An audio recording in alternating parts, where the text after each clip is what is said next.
আসসালামু আলাইকুম সবাইকে। আজকে আমাদের সাইকেল ওয়ানের প্রথম লেকচার। তো আমাদের বস্তুর উপর তাপের প্রভাবে এই অধ্যায় শুরু করার কথা। তো এই অধ্যায়েরই আমাদের প্রথম লেকচার। তোমরা যারা বিভিন্ন জায়গা থেকে আমাদের সাথে যুক্ত হয়েছো, তোমাদের সবাইকেই শুভেচ্ছা। তো আমাদের প্রথম লেকচার বস্তুর উপর তাপের প্রভাব, অধ্যায়টা কিন্তু খুবই গুরুত্বপূর্ণ এবং আমাদের অনেকেরই এই অধ্যায় নিয়ে সমস্যা থাকে। ঠিক আছে, আমাদের কিছু ভুল ধারণা থাকে। এই ভুল ধারণা থেকেই কিন্তু মোটামুটি এই সমস্যাগুলোর সৃষ্টি। তো আজকের ক্লাসটা খুবই চমৎকার একটা ক্লাস হবে। তোমরা অবশ্যই ক্লাসটা মনোযোগ সহকারে দেখবা। ক্লাসের স্পিড কিন্তু কেউ বাড়াবা না, ক্লাসটা মনোযোগ সহকারে দেখবা, স্পিড না বাড়িয়ে দেখবা। যারা রিভিশন করতেছো তারা স্পিড বাড়িয়ে দেখতে পারো, কিন্তু যারা প্রথম পড়বা অবশ্যই স্পিড না বাড়িয়ে রেগুলার ক্লাসটাই কিন্তু তোমরা দেখবা। তো চলো আমরা বেশি কথা না বলে আজকে ক্লাস শুরু করি। প্রথমেই দেখো, প্রথমেই আমরা কিছু বাস্তব উদাহরণ জেনে নেই। কিছু বাস্তব উদাহরণের সাথে রিলেট করে আমরা এই অধ্যায়টা শুরু করব। তো প্রথম যে উদাহরণটার কথা আমরা বলবো, দেখো আমরা এটা সকলেই জানি, আমাদের দুই হাত যখন আমরা ঘষতে থাকি তখন আমাদের হাতের তালু গরম হয়ে যায়। আবার আরেকটা উদাহরণের কথা যদি আমরা চিন্তা করি, মনে করো তুমি সাইকেল চালাইতেছো, সাইকেল চালানোর সময় তুমি তোমার পা দিয়ে রাস্তা যদি স্পর্শ করো তাহলে কি হয়, সাইকেলের গতিটা কমে যায় এবং সেই সাথে সাথে তোমার পায়ের জুতা কিন্তু গরম হয়ে যায়। তুমি কিন্তু এটা ফিল করো, যারা সাইকেল চালাও তারা কিন্তু এটা জানো।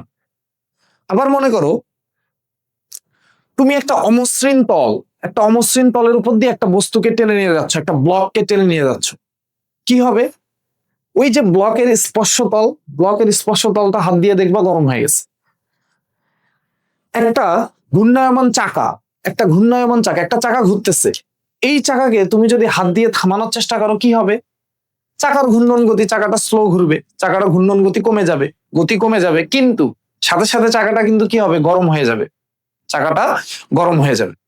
তো এই যে উদাহরণগুলোর কথা বললাম, আরো একটা উদাহরণের কথা আমরা বলতে পারি যে দুইটা গাড়ির যখন সংঘর্ষ হয়, দুইটা গাড়ির সংঘর্ষ হইলে দুইটা গাড়ি কিন্তু গরম হয়ে যায়, উত্তপ্ত হয়ে যায়। তো এই যে উদাহরণগুলোর কথা আমরা বললাম, এই উদাহরণগুলো থেকে আসলে কি বুঝলাম আমরা, এখানে আসলে কি হইল? দেখো আমরা যদি এই চাকার কথাটাই বলি, যে একটা চাকা ঘুরতেছে, সেই চাকাকে তুমি হাত দিয়ে কি করলা, হাত দিয়ে স্পর্শ করে থামানোর চেষ্টা করতেছো, চাকার গতি কিন্তু কমে যাবে, সেই সাথে সাথে কি হচ্ছে, চাকা গরম হয়ে যাচ্ছে। তাহলে চাকার গতি কমতেছে মানে গতি শক্তি কমতেছে, চাকার গতি কমতেছে, এর অর্থ কি, গতি শক্তি কমতেছে। গতিশক্তি আমরা যান্ত্রিক শক্তি বলতে পারি, গতিশক্তি এক ধরনের যান্ত্রিক শক্তি, বিভব শক্তি, গতিশক্তি এক ধরনের কি, যান্ত্রিক শক্তি। তাহলে যান্ত্রিক শক্তি এখান থেকে হারিয়ে যাচ্ছে, যান্ত্রিক শক্তি কমে গেল, যান্ত্রিক শক্তি হারিয়ে গেল। এই যান্ত্রিক শক্তিটা কোথায় গেল? এই যান্ত্রিক শক্তিটা আসলে কোথায় কোথায় হারিয়ে গেল? এটা আমরা তো জানি শক্তি ধ্বংস হয় না, তাহলে যান্ত্রিক শক্তি অবশ্যই ধ্বংস হয়নি, তাহলে কোথায় গেল এই যান্ত্রিক শক্তি? এই যান্ত্রিক শক্তিটা বস্তুর অভ্যন্তরীণ শক্তি হিসেবে আবির্ভূত হবে, বস্তুর অভ্যন্তরীণ শক্তি হিসেবে আবির্ভূত হবে। কথা হলো অভ্যন্তরীণ শক্তি তাহলে কি? অভ্যন্তরীণ শক্তি বা ইন্টারনাল এনার্জি, চলো আমরা এটা একটু লিখে ফেলি যে অভ্যন্তরীণ শক্তি বা ইন্টারনাল এনার্জি বলতে আসলে আমরা কি বুঝি। তাহলে অভ্যন্তরীণ শক্তি, দেখো আমরা জানি যে বস্তুগুলোর মধ্যে, কোন একটা বস্তুর মধ্যে যে কণাগুলো থাকে, এই কণাগুলোর কম্পন হয়, কণাগুলো কিন্তু ছোটাছুটি করে, কণাগুলো কাঁপে, কণাগুলোর কম্পন হয়। আবার অনেক কেসে কণাগুলো ঘুরতেও থাকে, তোমরা আস্তে আস্তে বড় হলে এটা জানতে পারো। তো এই যে কণাগুলোর যে কম্পন, তাহলে কণাগুলোর একটা গতিশক্তি আছে, কম্পনজনিত গতিশক্তি আছে, ঘূর্ণন গতিশক্তি আছে, আবার কণাগুলো ছোটাছুটি করে, তাহলে রৈখিক গতিশক্তি আছে। আবার আমরা এটাও জানি যে যে একটা বস্তুর অনুপরমাণুগুলো পরস্পরকে আকর্ষণ বা বিকর্ষণ করতে পারে, আকর্ষণও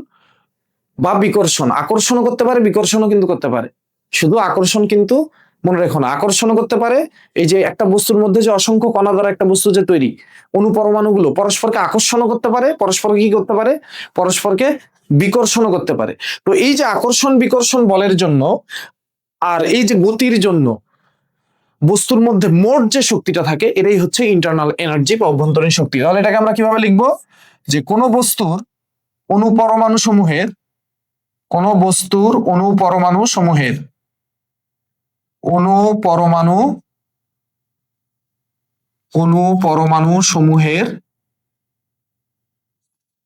এলোমেলো গতি, তারা এলোমেলো ভাবে যে ছোটাছুটি করতেছে, এলোমেলো গতি অথবা তাদের যে কম্পন হইতেছে, তাহলে এলোমেলো গতি এবং পারস্পরিক আকর্ষণ, পারস্পরিক আকর্ষণ ও বিকর্ষণ বলের জন্য, আকর্ষণ ও বিকর্ষণ বলের জন্য, পারস্পরিক আকর্ষণ ও বিকর্ষণ বলের জন্য বস্তুর মধ্যে, বস্তুর মধ্যে মোট যে শক্তি, মোট যে শক্তি পাওয়া যায়, পাওয়া যায় তাকে বস্তুর অভ্যন্তরীণ শক্তি বলে, বস্তুর অভ্যন্তরীণ, অভ্যন্তরীণ শক্তি বলে। আশা করি এইটুকু তোমরা ক্লিয়ার, এইটুকু তোমরা সবাই ক্লিয়ার। দেখো আমরা এটা সকলেই জানি যে বস্তুর মধ্যে অসংখ্য পরমাণু আছে, এই পরমাণুগুলো কম্পন আছে, পরমাণুগুলো কাঁপতে থাকে। কঠিনের ক্ষেত্রে কম্পনটা একটু কম, তরলের ক্ষেত্রে কম্পন বেশি, গ্যাসের ক্ষেত্রে এই কম্পনটা আরো অনেক বেশি। ঠিক আছে, এটা আমরা সকলেই জানি। তো এই যে কম্পন বা গতির জন্য গতিশক্তি থাকবে, আর তাদের মধ্যে আকর্ষণ বিকর্ষণ বলের জন্য তাদের মধ্যে একটা বিভব শক্তি থাকবে।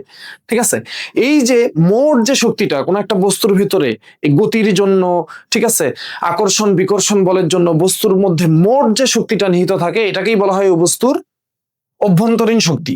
এখন আমরা যে উদাহরণটা দিলাম, আমরা যে উদাহরণগুলোর কথা বললাম, এই উদাহরণগুলোতে কি হলো, যান্ত্রিক শক্তি হারায় গেল, যান্ত্রিক শক্তি হারায় গেল। এখন যান্ত্রিক শক্তি হারায় আসলে কোথায় গেল? যান্ত্রিক শক্তি হারিয়ে বস্তুর অভ্যন্তরীণ শক্তি হিসেবে আবির্ভূত হয়েছে। তার মানে কি?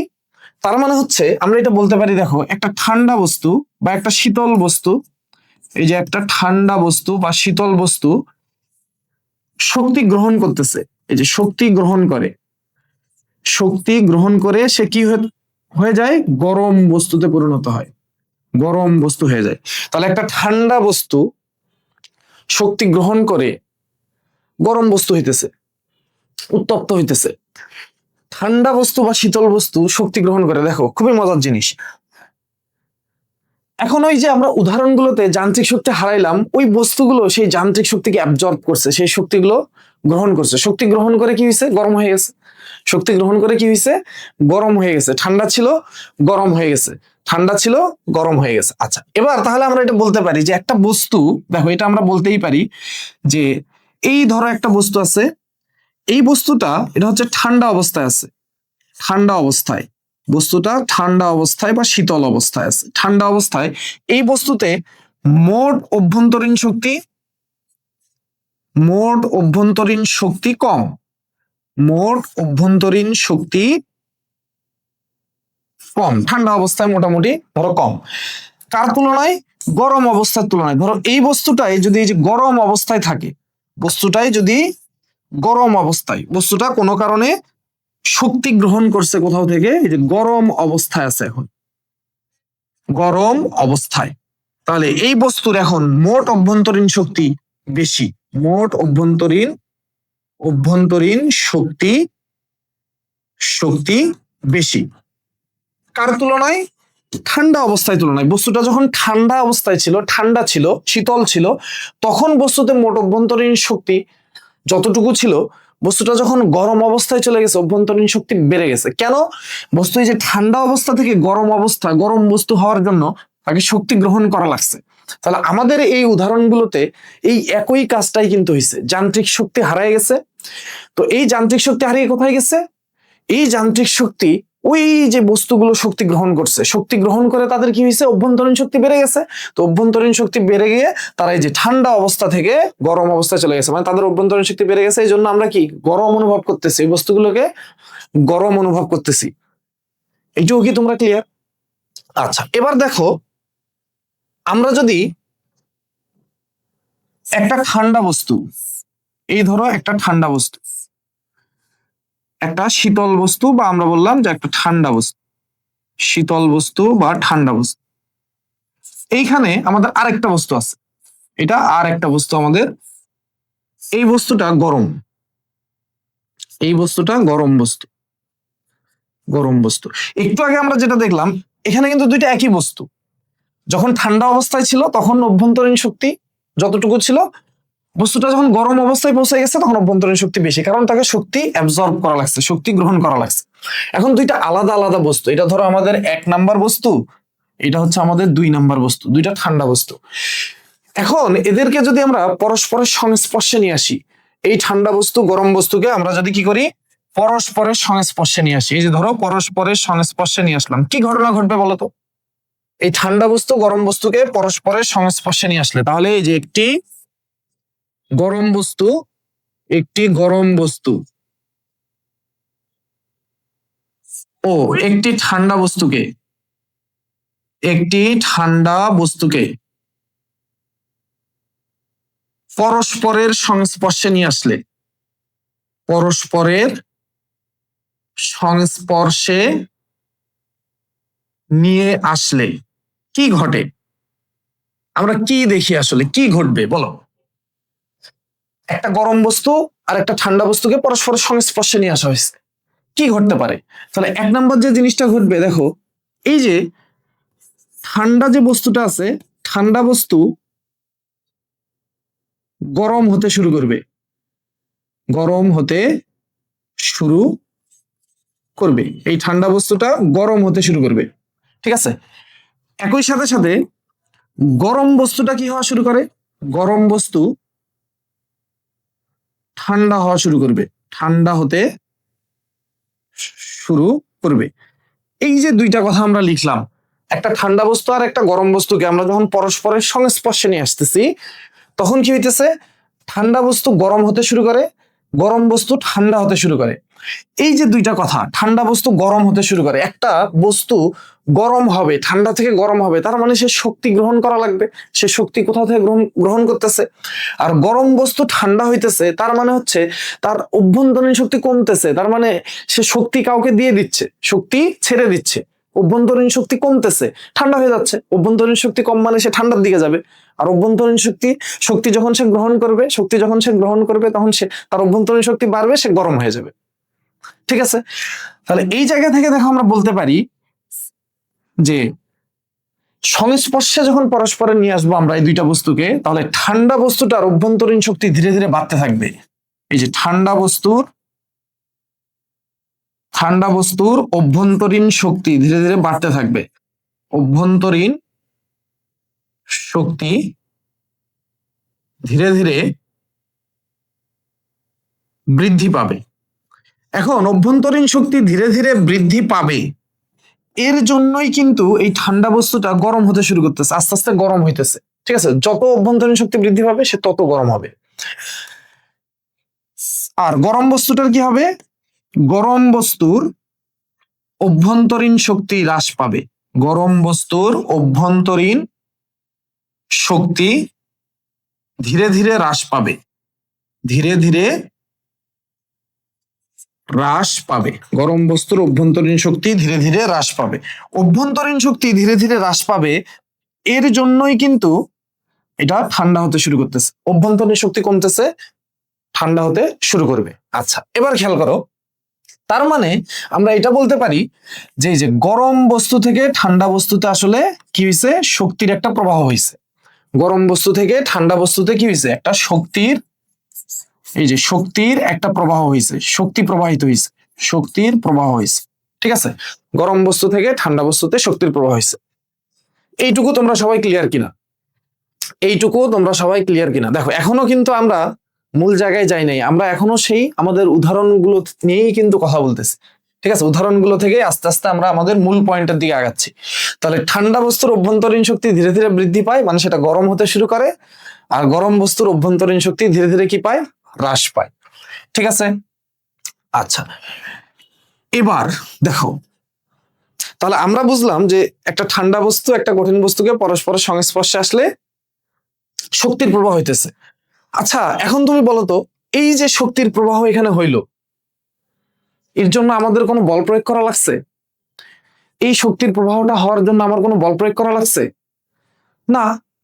আমি বাইরে থেকে কোনো বল প্রয়োগ করি নাই, আমি কোনো বল প্রয়োগ করছি, জাস্ট দুইটা বস্তুকে পরস্পরের সংস্পর্শে রাখছি, আমার কোনো বল প্রয়োগ করতে হয় নাই। তার মানে আমার কোনো কাজ করতে হয় না এখানে, আমার কোনো কাজ করতে হয় না এখানে, দুইটা বস্তুকে পরস্পরের সংস্পর্শে রাখছে, এই ঘটনা ঘটে গেছে। আমার বাইরে থেকে কোনো বল প্রযুক্ত করতে হয় নাই, কোনো কাজ করতে হয় নাই।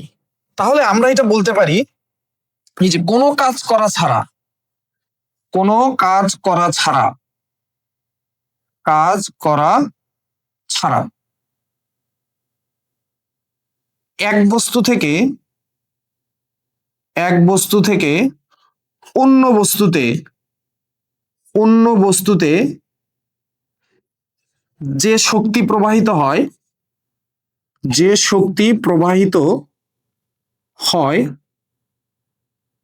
সেটাই তাপ, সেটাই হলো তাপ। কোনো কাজ করা ছাড়া এক বস্তু থেকে অন্য বস্তুতে যে শক্তি প্রবাহিত হয় সেটাই হচ্ছে তাপ।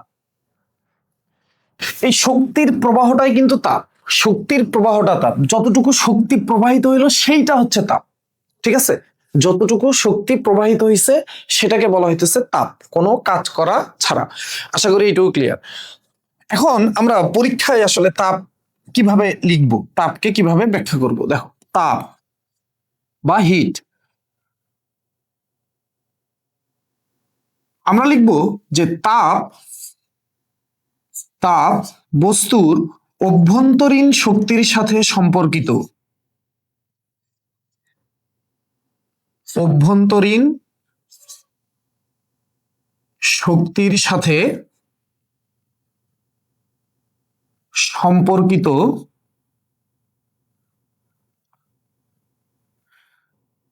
এক প্রকার শক্তি।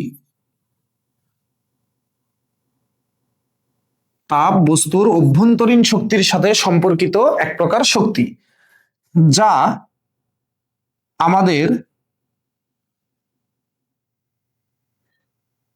ঠান্ডা ও গরমের অনুভূতি জাগায়,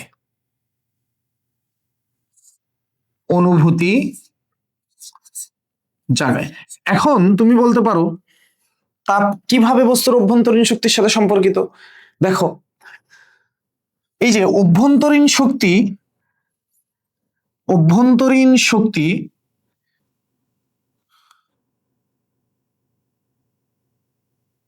হ্রাস পেলে, বস্তুর অভ্যন্তরীণ শক্তি যদি হ্রাস পায়, বস্তুর লিখে দিই, বস্তুর অভ্যন্তরীণ শক্তি হ্রাস পেলে কি হইতেছে, বস্তুর অভ্যন্তরীণ শক্তি হ্রাস পাওয়া মানে এই বস্তু থেকে শক্তি বের হয়ে গেছে, এই বস্তু থেকে শক্তি কি হয়ে গেছে, বের হয়ে গেছে। এখন বস্তু থেকে যে শক্তি বের হয়ে গেল, এই প্রবাহিত শক্তিটার তো নাম, তো আমরা প্রবাহিত শক্তিটার নাম হচ্ছে তাপ। তাহলে আমরা এটাকে বলতে পারি এই যে তাপ বের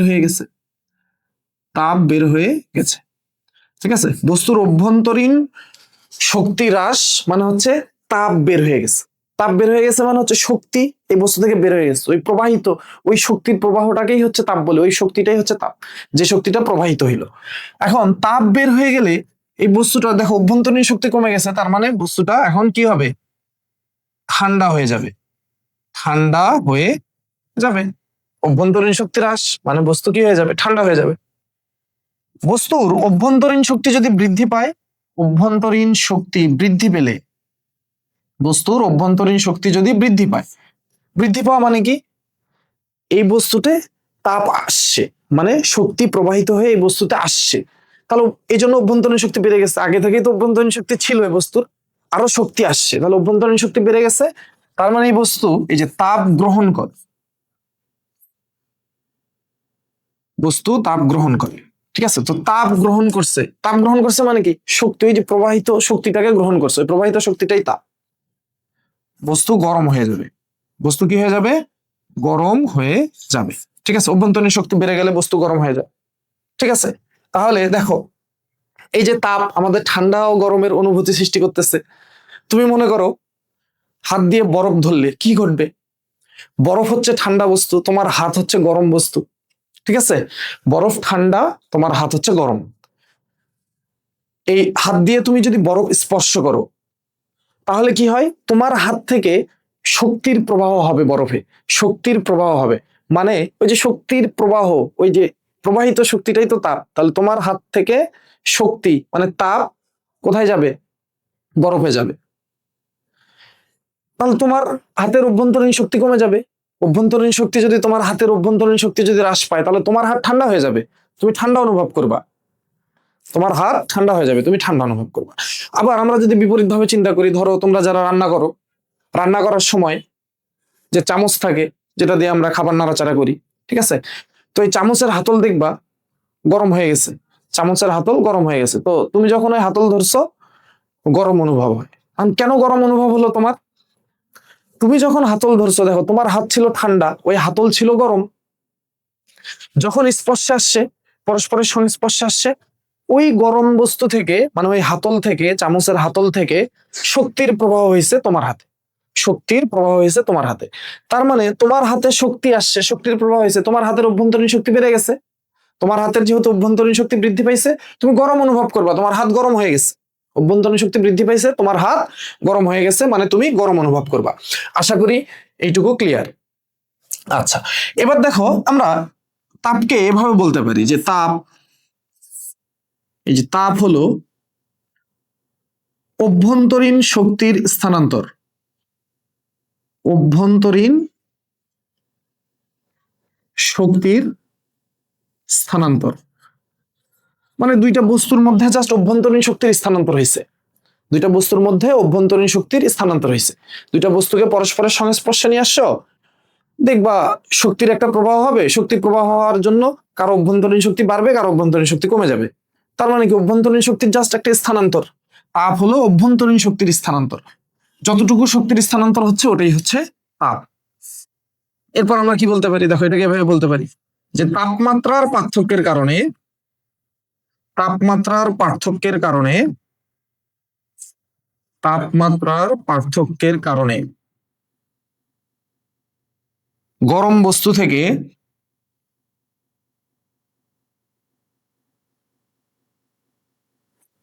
শীতল বা ঠান্ডা বস্তুতে, গরম বস্তু থেকে ঠান্ডা বস্তুতে প্রবাহিত শক্তিকে, প্রবাহিত শক্তিকে তাপ বলে, তাপ বলে। ঠিক আছে, আমরা এভাবেও তাপ ব্যাখ্যা করতে পারি। তাপমাত্রা কি আমরা দেখব, তাপমাত্রা আমরা একটু পরেই দেখব। এটা হলো আমাদের তাপ। আশা করি তোমরা সবাই ক্লিয়ার। এখন দেখো আমাদের কিছু ভুল ধারণা, এই ভুল ধারণাটা আমাদের ভাঙতে হবে। আমরা অনেকেই যেটা বলি সেটা হচ্ছে এই যে কোনো একটা বস্তুতে, বস্তুতে তাপ আছে, বস্তুতে তাপ আছে। ভুল, এটা আমাদের আসলে ভুল ধারণা, ভুল ধারণা। বস্তুতে তাপ থাকে না, বস্তুতে আসলে তাপ থাকে না। বস্তুতে প্রকৃতপক্ষে কি থাকে, এই যে বস্তুতে আসলে বা প্রকৃতপক্ষে অভ্যন্তরীণ শক্তি থাকে, ইন্টারনাল এনার্জি থাকে। অভ্যন্তরীণ শক্তি থাকে, এইটা হচ্ছে আমাদের সঠিক ধারণা। বস্তুতে অভ্যন্তরীণ শক্তি থাকে, তাপ থাকে না। তাপ হচ্ছে শক্তি, এই যে যতটুকু শক্তি এক বস্তু থেকে আরেক বস্তুতে প্রবাহিত হচ্ছে, এই প্রবাহিত শক্তিটাকে বলা হয় তাপ। প্রবাহিত শক্তিটাকে আমরা কি বলি, তাপ বলি। তাপ আসলে বস্তুতে থাকে না, বস্তুতে যখন থাকে তখন এটা অভ্যন্তরীণ শক্তি বস্তু, এটাকে আমরা অভ্যন্তরীণ শক্তি বলি বস্তু। যখন ওই অভ্যন্তরীণ শক্তির একটা অংশ প্রবাহিত হইতেছে, যে অংশটা প্রবাহিত হইতেছে এইটাকে আমরা বলতেছি হচ্ছে তাপ। যেই অংশটুকু প্রবাহিত হইতেছে এইটাকে আমরা বলতেছি তাপ। তো এই ভুল ধারণা আমাদের রাখা যাবে না, কোনো বস্তুতে তাপ থাকে না। আসলে আমরা যে বলি এটা আসলে ভুল, কোনো বস্তুতে তাপ থাকে না, বস্তুতে আসলে থাকে অভ্যন্তরীণ শক্তি। এখন দেখো আমাদের বইয়ে, এই যে আমাদের যে বই, আমাদের যে একাডেমিক বই আছে 9-10-এর, আমাদের বইয়ে একটা কথা বলা আছে কি, এই যে তাপ হলো পদার্থের অণুগুলোর, পদার্থের অণুগুলোর সম্মিলিত গতিশক্তি। সম্মিলিত গতিশক্তি মানে মোট গতিশক্তির কথা বোঝাচ্ছে আর কি, সম্মিলিত গতিশক্তি। তোমার কি মনে হয় যে ঠিক? এটাও আসলে পুরোপুরি সঠিক নয়, সঠিক নয়। ঠিক আছে, এটাও আসলে সঠিক নয়। সম্মিলিত গতিশক্তি তাপ না, তাপ সম্মিলিত গতিশক্তি না। তাপ হচ্ছে যতটুকু শক্তি এক বস্তু থেকে আরেক বস্তুতে প্রবাহিত হচ্ছে, এইটা হচ্ছে তাপ। তাহলে এটাও পুরোপুরি কিন্তু সঠিক না, এটাও সঠিক নয়। তাপ পদার্থের অণুগুলোর সম্মিলিত গতিশক্তি, এইটা সঠিক কথা না। কিন্তু আমরা এটা মনে রাখবো। কেন মনে রাখবো? কারণ আমাদের বইয়ে আছে, পরীক্ষায় যদি এমসিকিউতে বা কোথাও যদি আমাদের প্রয়োজন হয়, আমরা এটা মনে রাখবো। আমাদের বইয়ে যেটা আছে মানে এটাই 100% ঠিক। আমাদের বইয়ে যেটা আছে মানে এটাই আমাদের 100% ঠিক। কিন্তু আসল কথা আমরা কিন্তু শিখে ফেলছি, আসল জিনিস আমরা শিখে ফেলছি। যেহেতু আমাদের বইয়ে আছে, কথাটা আমরা জাস্ট মাথায় রাখবো যে আমাদের বইয়ে এটা আছে কিন্তু সেটা সঠিক না। আমাদের বইয়ে এটা আছে কিন্তু এটা সঠিক না, এইটা আমরা মাথায় রাখবো। ঠিক আছে? আমাদের তাপ নিয়ে পড়াশোনা মোটামুটি বেসিক পড়াশোনা শেষ। এখন আমরা এই যে এখানে একটা দেখো, একটা ওয়ার্ড ইউজ করা হয়েছে তাপমাত্রা। তাপমাত্রা নিয়ে একটু পড়াশোনা করতে চাই। তাপমাত্রাটা আসলে কি? চলো আমরা একটু তাপমাত্রা নিয়ে পড়াশোনা করি। তাহলে তাপমাত্রা বা টেম্পারেচার, তাপমাত্রা বা টেম্পারেচার, টেম্পারেচার বলতে আসলে আমরা কি বুঝি? তাপমাত্রা বা টেম্পারেচার বলতে আসলে আমরা কি বুঝি? দেখো, তাপমাত্রা হলো, এই যে তাপমাত্রা কোন বস্তুর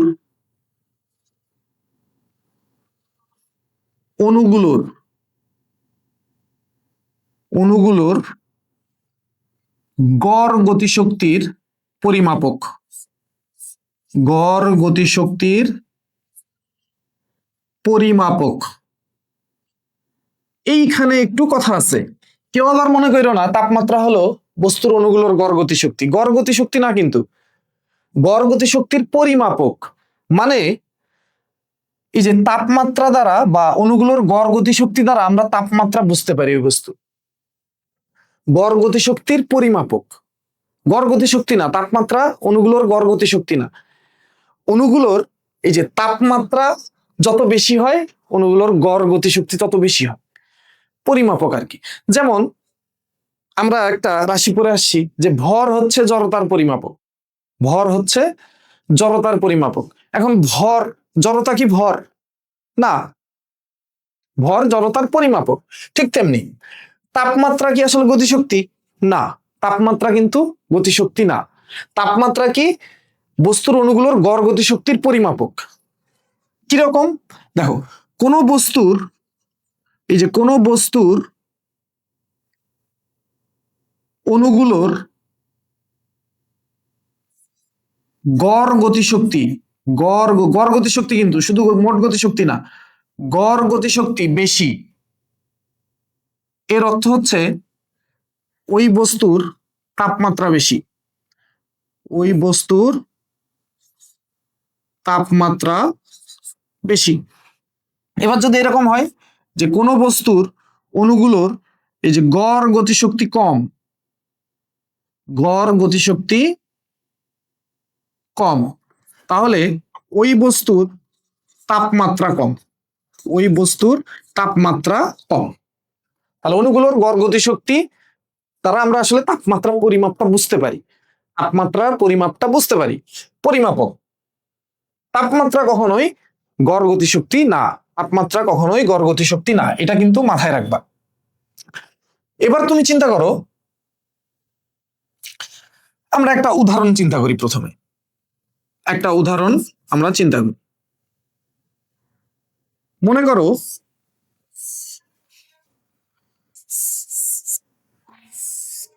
এই যে আমি তোমাকে 1 কাপ কফি বা 1 মগ কফি, এখানে 1 মগ কফি আছে বা 1 কাপ চা আছে, ঠিক আছে? আচ্ছা, আর এইখানে ধরো একটা কুয়া আছে বা একটা পুকুর আছে। এইখানে ধরো একটা কুয়া আছে, ধরো এটা হচ্ছে আমাদের কুয়া। এই কুয়াতে পানি আছে, এই কুয়াতে আমাদের এই যে পানি আছে। তাহলে এইটা হচ্ছে আমাদের 1 কাপ চা বা 1 কাপ কফি, আর এটা হচ্ছে আমাদের কুয়া, কুয়ার পানি। ঠিক আছে, এটা কুয়া, এই যে কুয়ার পানি। এখন দেখো, আমি যদি তোমাকে জিজ্ঞেস করি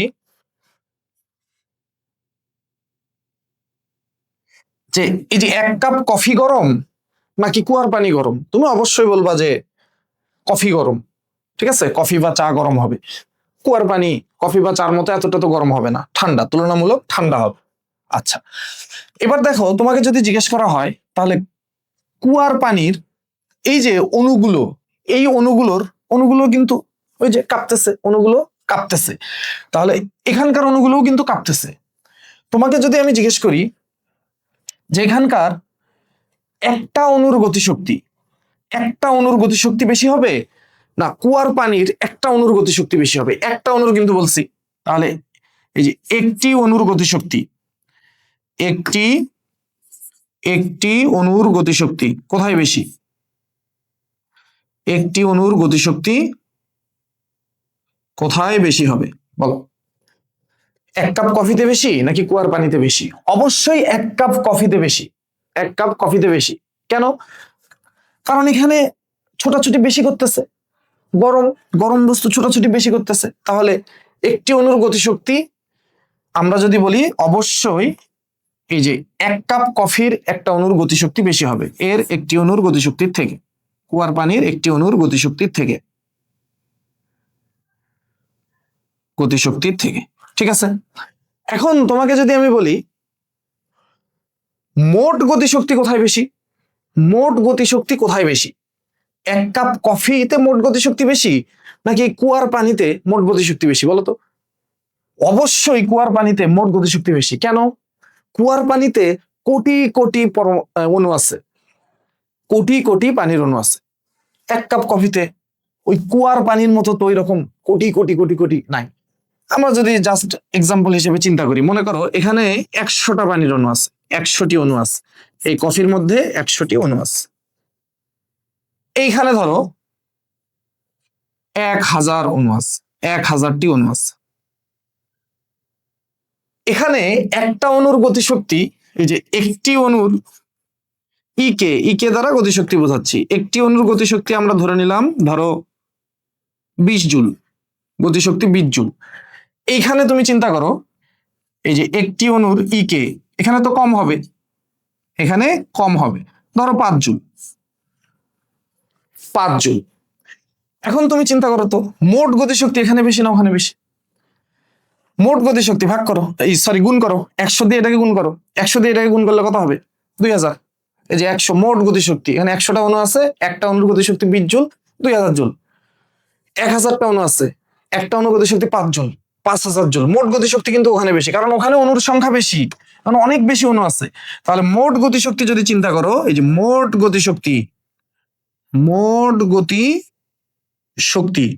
অবশ্যই কুয়ার পানির মোট গতিশক্তি বেশি, মোট গতিশক্তি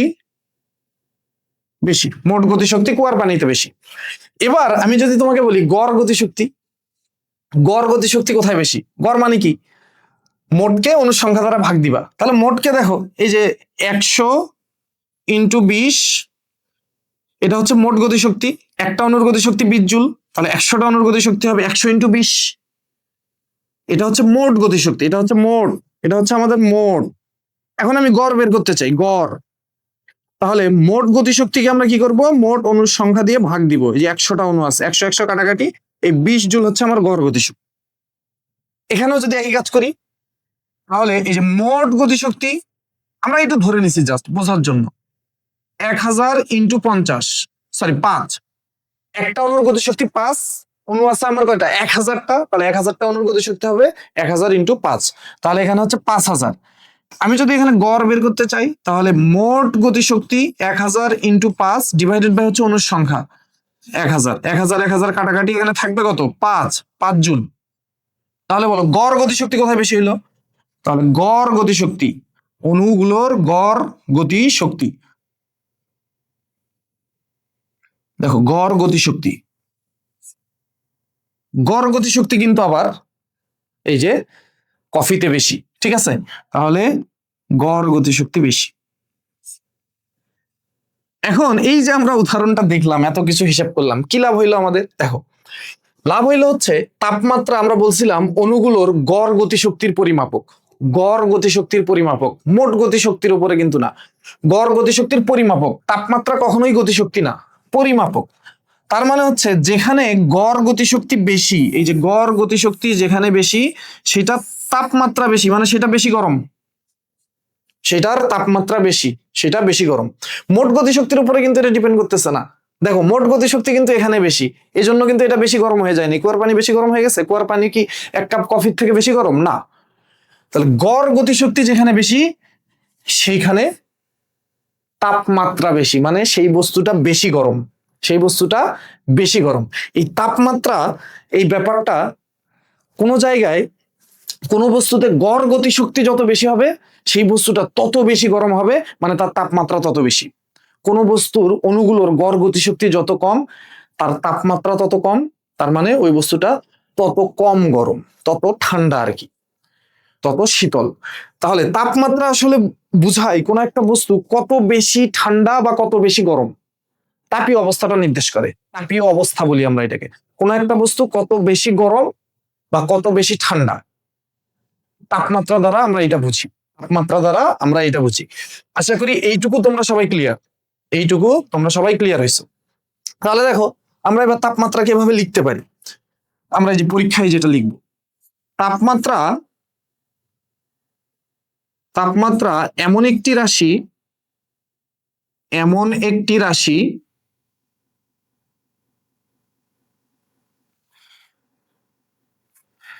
যা বস্তুর বস্তুর তাপীয় অবস্থা নির্দেশ করে, বস্তুর তাপীয় অবস্থা নির্দেশ করে। তার মানে বস্তু কত বেশি গরম বা কত বেশি ঠান্ডা এটা নির্দেশ করে, তাপীয় অবস্থা নির্দেশ করে।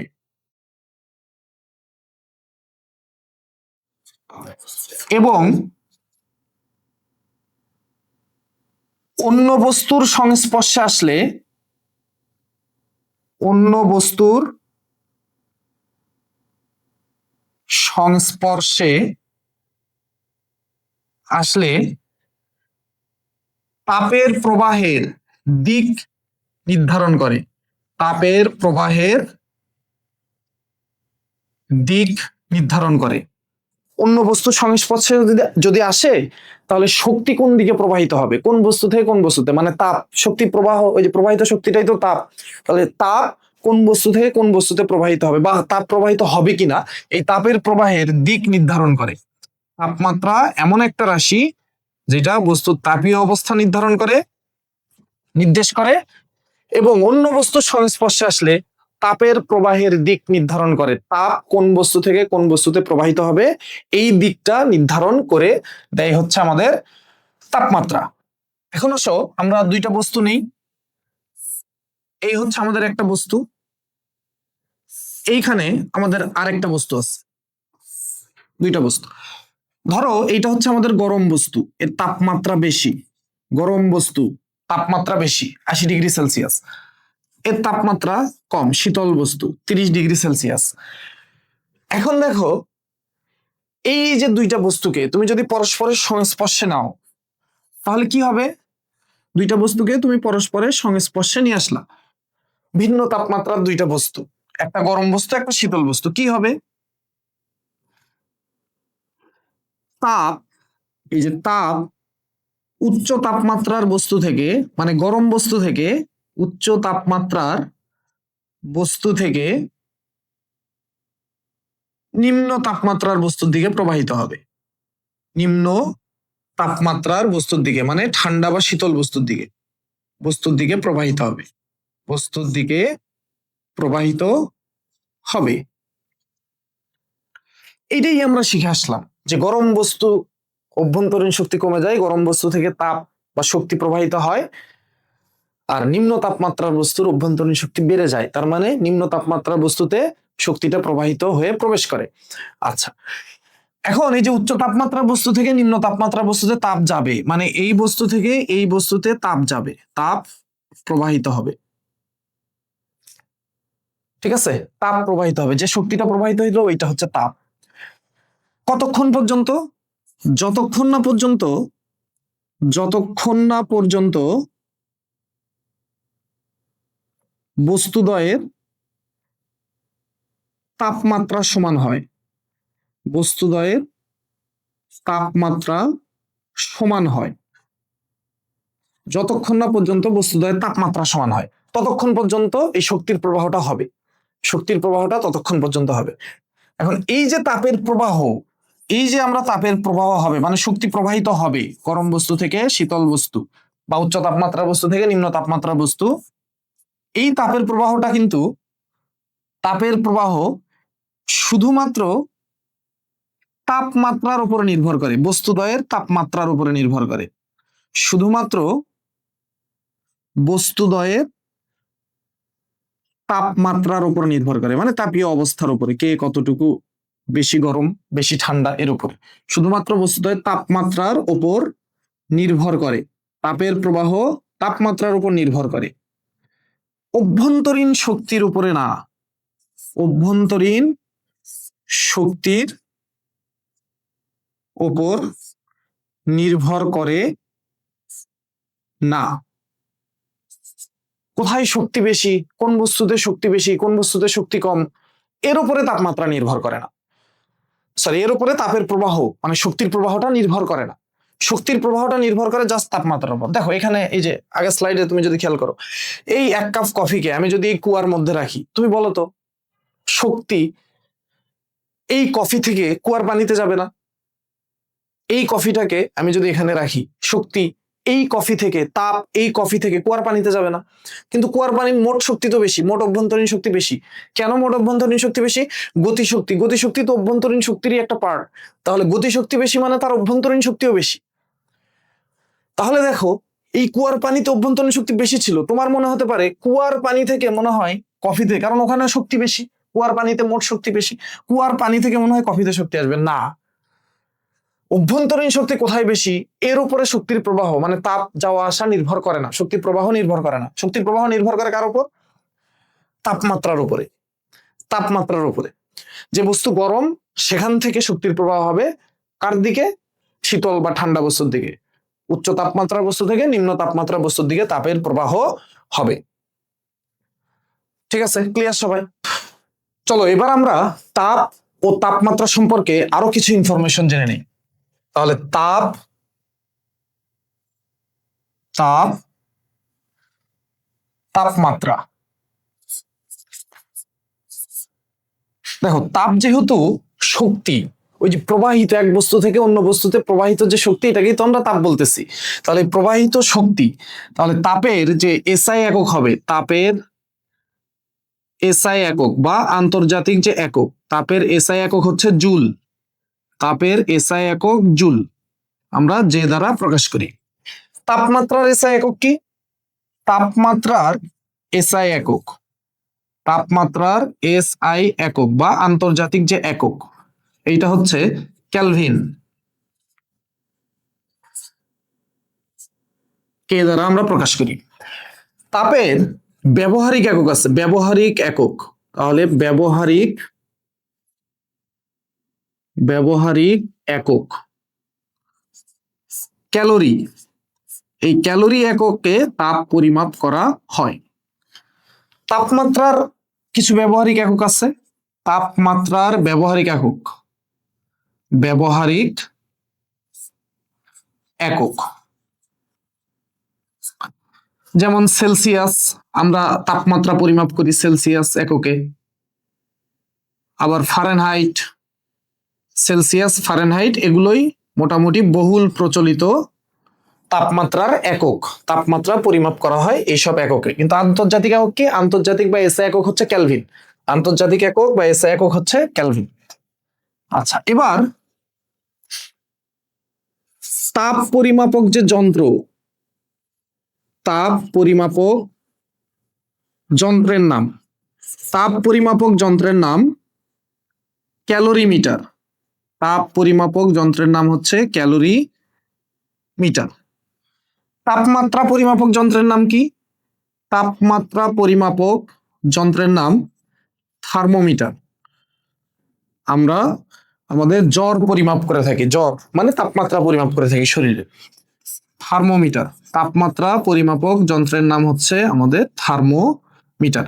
এই যে থার্মোমিটার তৈরি করা হয়, এই থার্মোমিটার আসলে তৈরি করা হয় তাপ গতিবিদ্যার শূন্যতম সূত্রের উপর ভিত্তি করে। তাপ গতিবিদ্যার শূন্যতম সূত্রের ওপর ভিত্তি করে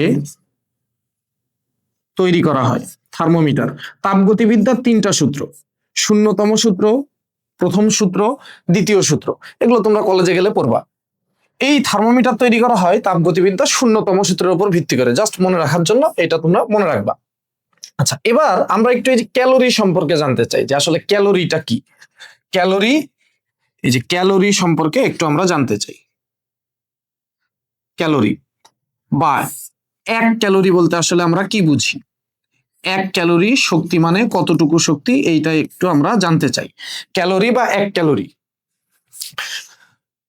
দেখো এক ক্যালোরি শক্তি বলতে যেটা আমরা বুঝি সেটা হচ্ছে 1 গ্রাম বিশুদ্ধ পানির তাপমাত্রা, 1 গ্রাম বিশুদ্ধ পানির তাপমাত্রা,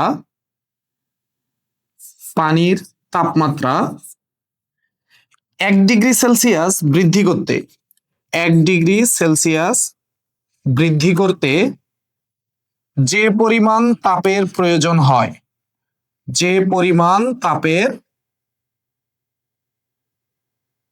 প্রয়োজন হয় তাকে 1 ক্যালোরি বলে।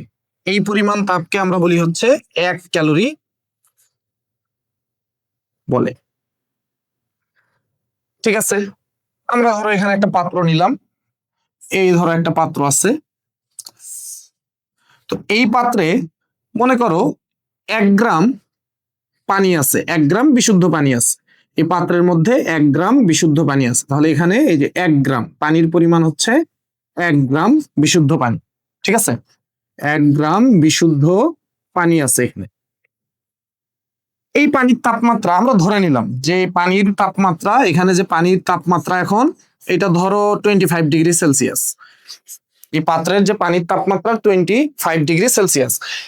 এখন এই বস্তু তাপ গ্রহণ করলো, এই বস্তু তাপ গ্রহণ করলো, অর্থাৎ অন্য কোনো বস্তু থেকে শক্তি প্রবাহিত হয়ে এসে এই যে আমাদের যে পানি আছে এই পানি তাপটা গ্রহণ করলো। তাপ গ্রহণ করলে আমরা জানি সে বস্তুটা আস্তে আস্তে কি হবে, অভ্যন্তরীণ শক্তি বেড়ে যাবে, গরম হয়ে যাবে, মানে তাপমাত্রা বাড়বে।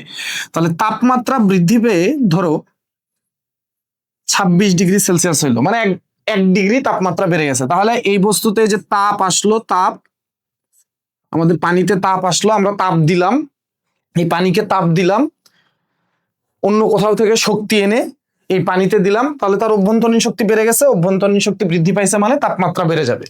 তাহলে তাপমাত্রা 1 ডিগ্রি সেলসিয়াস বেড়ে গেল। এই যে যতটুকু তাপ আমার দেওয়া লাগলো, তাপমাত্রা 1 ডিগ্রি সেলসিয়াস বৃদ্ধি করার জন্য আমাকে যতটুকু শক্তি একে দিতে হলো, যতটুকু শক্তি এই পানি গ্রহণ করলো তাপমাত্রা 1 ডিগ্রি সেলসিয়াস বৃদ্ধি করার জন্য, এই ততটুকু শক্তিকেই আমরা বলতেছি হচ্ছে 1 ক্যালোরি।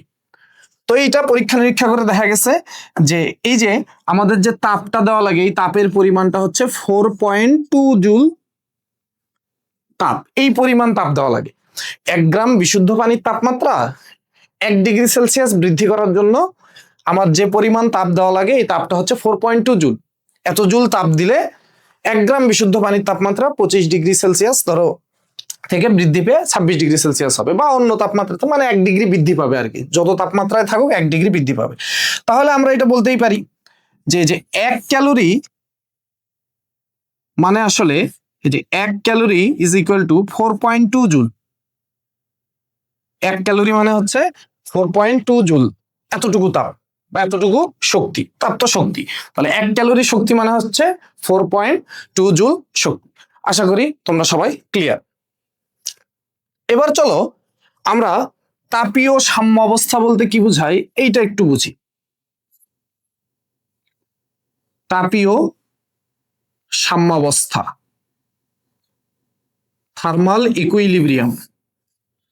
তাপীয় সাম্যাবস্থা বলতে আসলে কি বোঝায়, দেখো আমরা জানি যে এই যে একটা বস্তু, এখানে ধরো আরেকটা বস্তু আছে, দুইটা আলাদা আলাদা দুইটা বস্তু। এখন এই দুইটা বস্তুর তাপীয় অবস্থা ভিন্ন ভিন্ন, তার মানে কি তাপমাত্রা আলাদা। আমরা ধরে নিলাম যে এই বস্তুর তাপমাত্রা 60 ডিগ্রি সেলসিয়াস, এই বস্তুর তাপমাত্রা 25 ডিগ্রি সেলসিয়াস। বা 20 ডিগ্রি সেলসিয়াস, ধরো 20 ডিগ্রি সেলসিয়াস তাপমাত্রা। তাহলে তাপীয় অবস্থা ভিন্ন ভিন্ন, এটা গরম বস্তু আর এটা শীতল বস্তু। এখন এই দুইটা বস্তুকে যদি আমরা পরস্পরের সংস্পর্শে নিয়ে আসি, তাহলে আমরা জানি যে এখানে কি ঘটবে। এই দুইটা বস্তুকে পরস্পরের সংস্পর্শে নিয়ে আসলে এই যে উচ্চ তাপমাত্রার বস্তু থেকে নিম্ন তাপমাত্রার বস্তুর দিকে শক্তির প্রবাহ হবে, মানে তাপ তাপ যাবে। প্রবাহিত শক্তিটাই তো তাপ, তাহলে তাপ যাবে উচ্চ তাপমাত্রার বস্তু থেকে নিম্ন তাপমাত্রার বস্তুতে তাপ যাবে। কতক্ষণ পর্যন্ত যাবে? যতক্ষণ না পর্যন্ত তাপমাত্রা সমান হয়, এই দুইটা বস্তুর তাপীয় অবস্থা একই রকম হয়, ততক্ষণ পর্যন্ত যাবে। তাহলে উচ্চ তাপমাত্রার বস্তু থেকে নিম্ন তাপমাত্রার বস্তুতে তাপ যাবে কতক্ষণ পর্যন্ত? যতক্ষণ না পর্যন্ত সমান হয়। ধরো কিছুক্ষণ এই যে শক্তি প্রবাহিত হওয়ার পর, কিছুক্ষণ শক্তি প্রবাহিত হওয়ার পর তাপমাত্রাটা সমান হয়ে গেছে, আমরা ধরে নিই জাস্ট যে কিছুক্ষণ শক্তি প্রবাহিত হয়েছে বস্তুদ্বয়ের মধ্যে।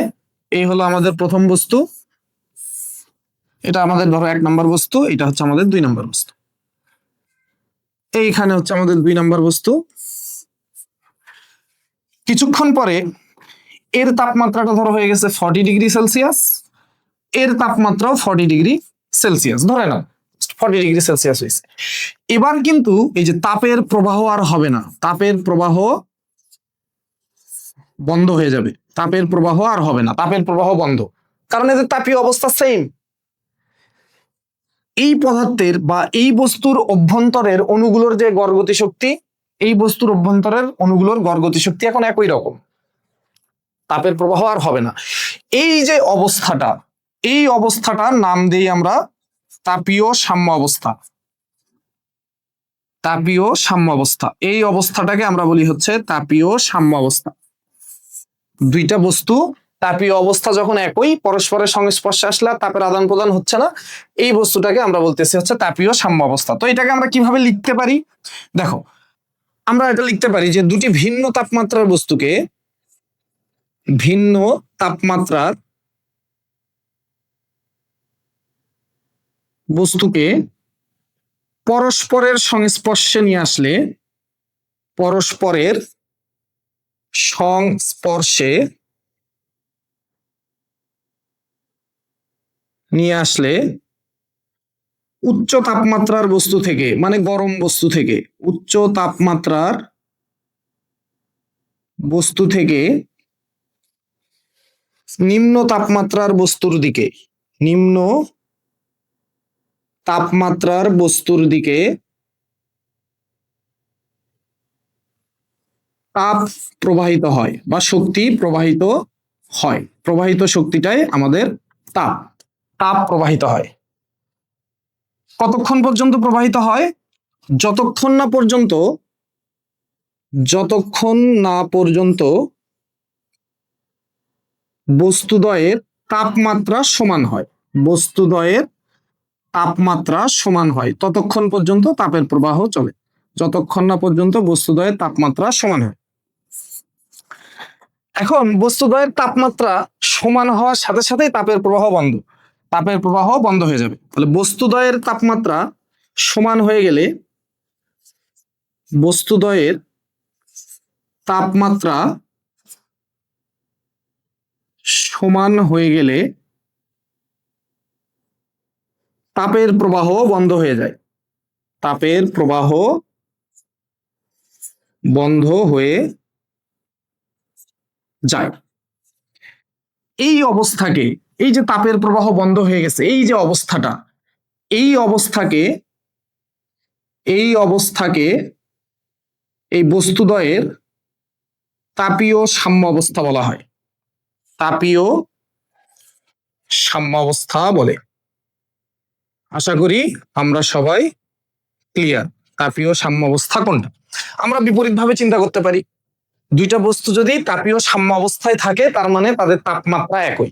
বিপরীত ভাবে যদি তুমি চিন্তা করো, দুইটা বস্তু যদি তাপীয় সাম্য অবস্থায় থাকে, তোমাকে যদি বলে দুইটা বস্তু তাপীয় সাম্য অবস্থায় আছে, তার মানে তুমি কি বুঝবা? তাদের তাপমাত্রা একই, তাদেরকে পরস্পরের সংস্পর্শে নিয়ে আসলে তাপের আদান প্রদান হবে না।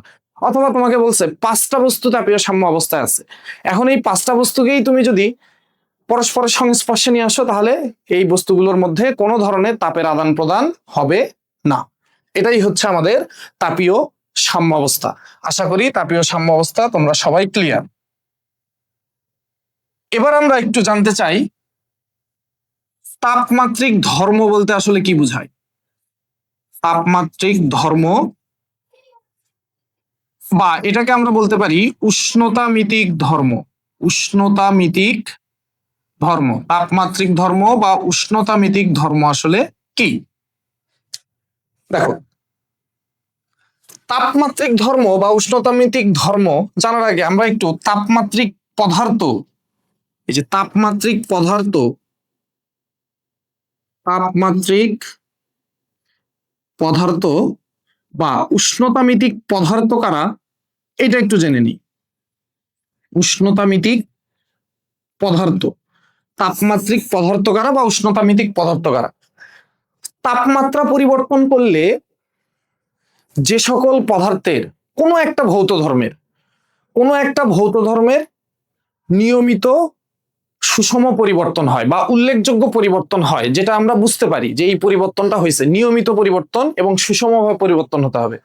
তাপমাত্রা বাড়াইলে যে পরিবর্তনটা হবে, তাপমাত্রা আমি ঠিক একই পরিমাণ কমাইলে যাতে বস্তুটা আবার পূর্বের অবস্থায় ফিরে, এই ধরনের পরিবর্তনকে আমরা নিয়মিত বা সুষম পরিবর্তন বলি।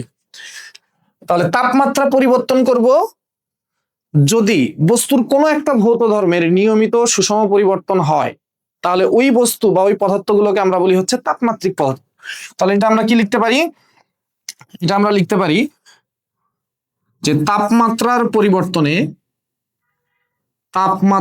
পরিবর্তনে যে সকল পদার্থের কোনো একটি ভৌত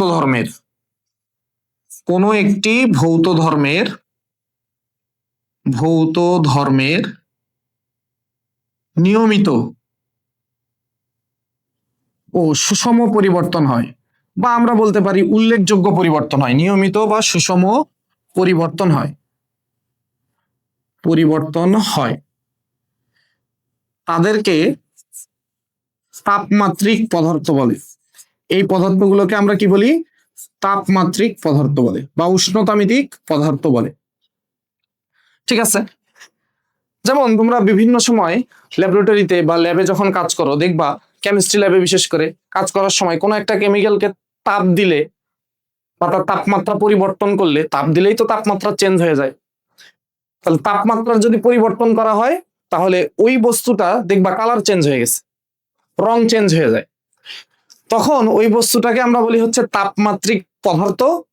আর তার যে রং চেঞ্জ হচ্ছে, এই যে একটা ভৌত ধর্ম, তার রং কালার চেঞ্জ হয়ে যাচ্ছে, এই রংটাকে বলা হয় তাপমাত্রিক ধর্ম। তার যে ধর্মটার পরিবর্তন হচ্ছে, সেই ধর্মটার নাম হচ্ছে তাপমাত্রিক ধর্ম। আর যে পদার্থটার তাপমাত্রা পরিবর্তনের কারণে এই পরিবর্তনটা হচ্ছে, সেই পদার্থটাকে আমরা বলি হচ্ছে তাপমাত্রিক পদার্থ। তাহলে আমরা তাপমাত্রিক ধর্ম কি লিখতে পারি যে তাপমাত্রিক ধর্ম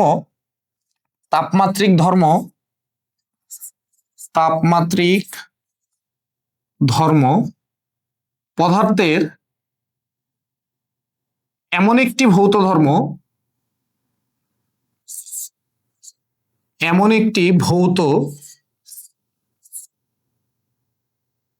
ধর্ম যা তাপমাত্রা পরিবর্তনের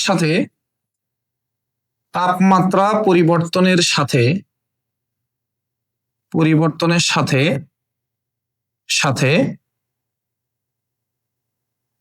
নিয়মিত ও সুষমভাবে পরিবর্তিত হয়। নিয়মিত ও সুষমভাবে পরিবর্তিত হয়। বুঝতে পারলাম আমরা?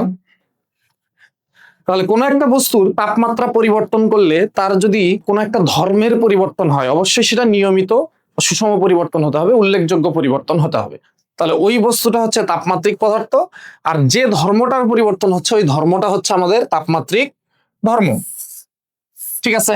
তো আমরা যদি কিছু এক্সাম্পল দেখি, ধরো এই যে আমরা উদাহরণ দেখি, যদি কিছু উদাহরণ তাপমাত্রিক পদার্থ তাপমাত্রিক ধর্ম, তাপমাত্রিক ধর্ম বা উষ্ণতামিতিক ধর্ম আমরা বলতে পারি।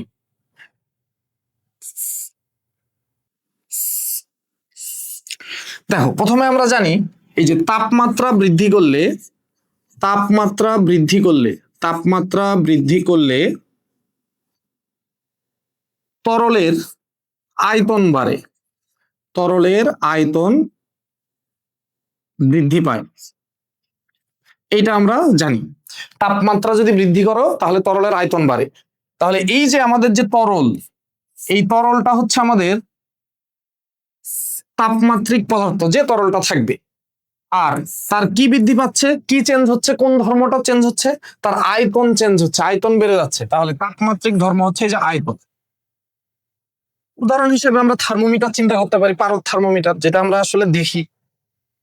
পারদ থার্মোমিটার দিয়ে আমরা যখন জ্বর পরিমাপ করি, তোমরা যারা জ্বর পরিমাপ করতে পারো তারা অনেকেই খেয়াল করছো কি হয়, জ্বর পরিমাপ করার সময় দেখবা এই যে পারদের যে স্তম্ভটা থাকে, এই স্তম্ভটা উপরের দিকে উঠে আসে। উপরের দিকে কেন উঠে আসে? তার আয়তন বেড়ে গেছে, এই জন্য কিন্তু উপরের দিকে বেড়ে আসে, স্তম্ভটা বেড়ে যায়।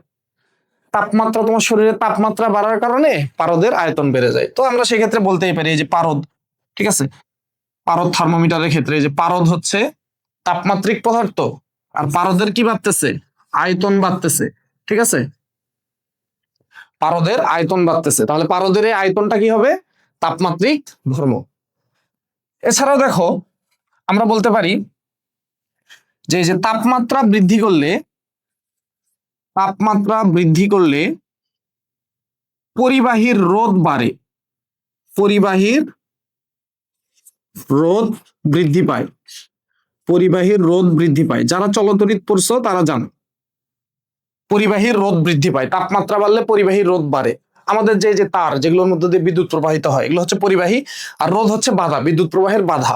তাহলে তাপমাত্রা বৃদ্ধি করলে তড়িৎ প্রবাহ বেশি বেশি বাধাপ্রাপ্ত হয়।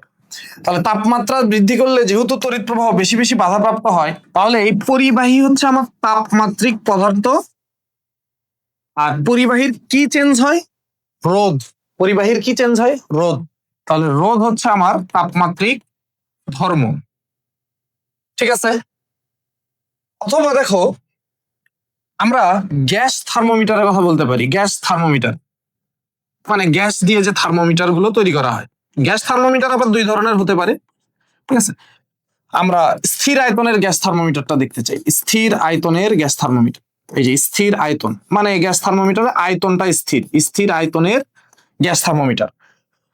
তো স্থির আয়তনের গ্যাস থার্মোমিটারে আসলে কি হয়, তাপমাত্রা বাড়লে গ্যাসের চাপ বাড়ে, তাপমাত্রা বৃদ্ধি পেলে, তাপমাত্রা বৃদ্ধি পেলে গ্যাসের চাপ বৃদ্ধি পায়, চাপ বৃদ্ধি পায়। তাহলে এখানে আমাদের তাপমাত্রিক পদার্থকে বলতো গ্যাস, তাপমাত্রিক পদার্থকে গ্যাস। কি চেঞ্জ হচ্ছে, তাপমাত্রা পরিবর্তনের কারণে চাপ, তাহলে চাপ হচ্ছে আমাদের তাপমাত্রিক ধর্ম। তো এই ধরনের আরো অনেক তাপমাত্রিক পদার্থ আছে, তাদের তাপমাত্রিক ধর্মও থাকবে, ঠিক আছে। কারণ যে কোনো একটা ভৌত ধর্মের পরিবর্তন যদি না হয় তাহলে তো তাদেরকে তাপমাত্রিক পদার্থ বলা হবে না। তাহলে এই হচ্ছে আমাদের কিছু এক্সাম্পল। আরেকটা এক্সাম্পল আমরা দেখতে পারি, আমাদের বইপত্রে আছে যেহেতু, সেটা হচ্ছে থার্মোকাপল। থার্মোকাপল, থার্মোকাপল কি, থার্মোকাপল, থার্মোকাপল বলতে আমরা যেটা বুঝি সেটা হচ্ছে দুটি ভিন্ন ভিন্ন, দুটি ভিন্ন ভিন্ন ধাতুর যে সংযোগ স্থল, দুটি ভিন্ন ভিন্ন ধাতুর সংযোগ স্থল, সংযোগ স্থলকে থার্মোকাপল বলা হয়। এই যে থার্মোকাপল বলা হয়, ভিন্ন ভিন্ন ধাতুর সংযোগ স্থল, দুইটা আলাদা আলাদা ধাতু হতে হবে, থার্মোকাপল বলা হয়। আমরা সহজ করে, এখন এই যে থার্মোকাপলে কি হয়, তুমি যদি তাপমাত্রা পরিবর্তন করো, এই যে তাপমাত্রা পরিবর্তন করলে থার্মোকাপলে, এটা কিন্তু থার্মোকাপলে তাপমাত্রা পরিবর্তন করলে, তাপমাত্রা পরিবর্তন করলে থার্মোকাপলে তড়িৎ চালক শক্তি, তড়িৎ চালক শক্তি তৈরি হয়। বা তড়িৎচালক শক্তির পরিবর্তন হয়। তড়িৎচালক শক্তি তৈরি হয় তাপমাত্রা পরিবর্তন করলে তৈরি হয়। তড়িৎচালক শক্তি কি, এগুলো আমরা চলতড়িৎ এই অধ্যায়ে শিখবো। যারা চলতড়িৎ পড়ছো তারা জানো তড়িৎচালক শক্তি কি, ইএমএফ বলে, ইলেকট্রোমোটিভ ফোর্স। তাহলে আমাদের উদ্দেশ্য দেখো, এই যে থার্মোকাপলটা তাহলে আমাদের এখানে কি তাপমাত্রিক পদার্থ, যেহেতু তাপমাত্রার পরিবর্তন করলে থার্মোকাপলের একটা ধর্মের পরিবর্তন হচ্ছে, তাহলে তাপমাত্রিক পদার্থ বা উষ্ণতামিতিক পদার্থ। আর তড়িৎচালক শক্তিটা আমাদের কি, এটা হচ্ছে আমাদের তাপমাত্রিক ধর্ম, তাপমাত্রিক ধর্ম বা উষ্ণতামিতিক ধর্ম। ক্লিয়ার সবাই? এবার আমরা এই যে দেখো, আমরা যে বললাম তাপ এক বস্তু থেকে আরেক বস্তুতে প্রবাহিত হচ্ছে, প্রবাহিত শক্তিটাই তাপ। প্রবাহিত যে শক্তি, এই যে শক্তি প্রবাহিত হচ্ছে, বা আমরা বলতেছি তাপ, এই প্রবাহিত শক্তিটাই তাপ প্রবাহিত হচ্ছে। এই তাপের যে সঞ্চালন, তাপ এক জায়গা থেকে আরেক জায়গায় যাচ্ছে, এই তাপের সঞ্চালন কয় প্রকার? এই তাপের সঞ্চালন তিন ভাবে হতে পারে। তাপের সঞ্চালন তিন উপায়ে হয়ে থাকে, ঠিক আছে? এগুলো তোমরা ক্লাস 8-7 পড়ে আসছো যে তাপের সঞ্চালন কিভাবে হয়। প্রথম উপায়টা কি? পরিবহন পদ্ধতিতে হয়। পরিবহন বলি আমরা, পরিবহন বা এটাকে বলা হয় হচ্ছে কন্ডাকশন, পরিবহন বা কন্ডাকশন। 2 নাম্বার পরিচলন, পরিচলন বা এটাকে বলা হয় কনভেকশন। 3 নাম্বার বিকিরণ, বিকিরণ বা রেডিয়েশন, রেডিয়েশন, ঠিক আছে? বিকিরণ বা রেডিয়েশন। এই তিন ভাবে তাপের সঞ্চালন, মানে এক জায়গা থেকে আরেক জায়গায় তাপ যায়, শক্তি প্রবাহিত হয় এই এক জায়গা থেকে আরেক জায়গায়। এখন পরিবহন কি, পরিচলন কি, বিকিরণ কি, চলো এটা আমরা একটু শিখে নেই। তাহলে পরিবহন, পরিবহন, পরিবহন কি? যার মধ্য দিয়ে তাপ যাচ্ছে, এই যে মাধ্যম, এটাকে মাধ্যম বলতেছি, যার মধ্য দিয়ে যাচ্ছে, বা বস্তু, ধরো বস্তুর মধ্য দিয়ে যাচ্ছে, তাহলে মাধ্যমের কণাগুলোর স্থানান্তর হয় না। মাধ্যমের কণাগুলো স্থানান্তর হয় না, এক জায়গা থেকে আরেক জায়গায় চলে যায় না, এক প্রান্ত থেকে আরেক প্রান্তে চলে যায় না, মাধ্যমের কণাগুলোর স্থানান্তর হয় না। তাহলে মাধ্যমের কণাগুলোর স্থানান্তর না হয়ে, এই যে মাধ্যমের কণাগুলোর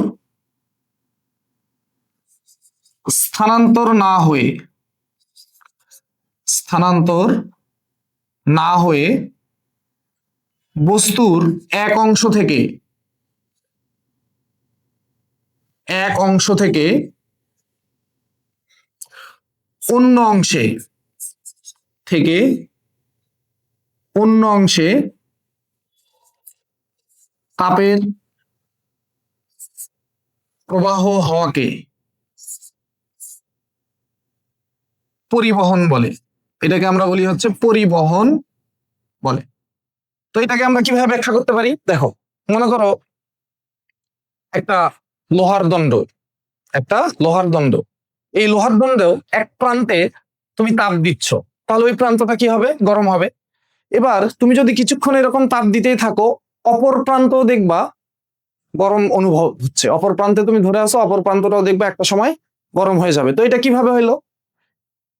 লোহার এই প্রান্ত থেকে, দেখো লোহার এই যে, আমরা যদি লোহার একটা দণ্ড চিন্তা করি, এই যে লোহার দণ্ড, তুমি ধরো এই প্রান্তে এই যে তাপ দেওয়া হইতেছে, শক্তি দেওয়া হইতেছে এই প্রান্তে, তাহলে এই প্রান্তটা আস্তে আস্তে গরম হবে, এই প্রান্তের যে অণু পরমাণুগুলো আছে এগুলো আস্তে আস্তে গরম হবে, ঠিক আছে? তো এই অণুগুলো কি এই প্রান্তে চলে আসবে? ছুটে কি ওই প্রান্তে চলে যাবে? না, এই অণুগুলো কিন্তু ছুটে ওই প্রান্তে চলে যাবে না। যখন তুমি এখানে তাপ দিচ্ছ, এদের এই যে কাঁপাকাঁপি বাড়বে, তাহলে কম্পন বাড়বে, এরা পাশের কণাকে ধাক্কা দিবে, পাশের কণা তার পাশের কণাকে ধাক্কা দিবে, এর পাশের কণা এর পাশের কণাকে ধাক্কা দিয়ে এইভাবে এদের এই যে কম্পনটা এই প্রান্ত থেকে অপর প্রান্তে পৌঁছাবে, মানে তাদের কম্পনটা পৌঁছাইতেছে। তার মানে দেখো, গতিশক্তি বাড়তেছে, আর গতিশক্তি বাড়া মানে কি? গড় গতিশক্তি বাড়তেছে। তাহলে অণুগুলোর গড় গতিশক্তি বাড়তেছে, মানে এই প্রান্তটাও একটা সময় কি হবে? গরম হয়ে যাবে, এই প্রান্তটাও একটা সময় গরম হয়ে যাবে। কিন্তু এখানে কিন্তু এমন হয় নাই এই অণুটা দৌড় দিয়ে এখানে চলে গেছে, এরকম কি হয়েছে? না। তাহলে কিভাবে এই তাপের সঞ্চালন হলো? এই তাপের সঞ্চালনটা হলো হচ্ছে এই যে মাধ্যমের কণাগুলোর কম্পন আর সংঘর্ষের মাধ্যমে। মাধ্যমের কণাগুলোর কম্পন ও সংঘর্ষের মাধ্যমে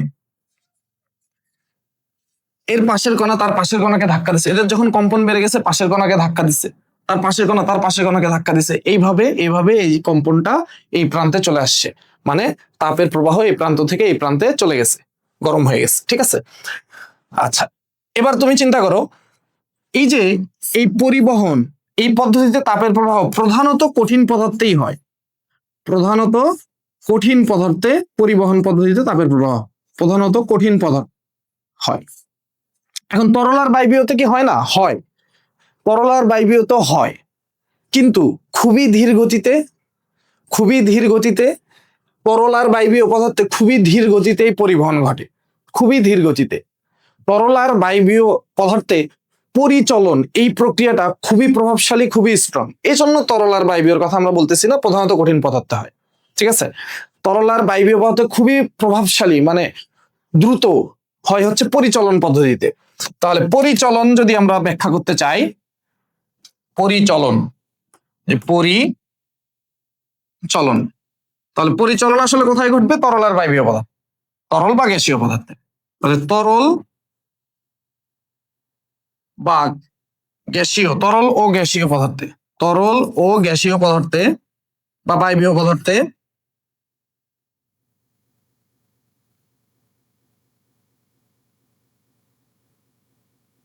কণাগুলোর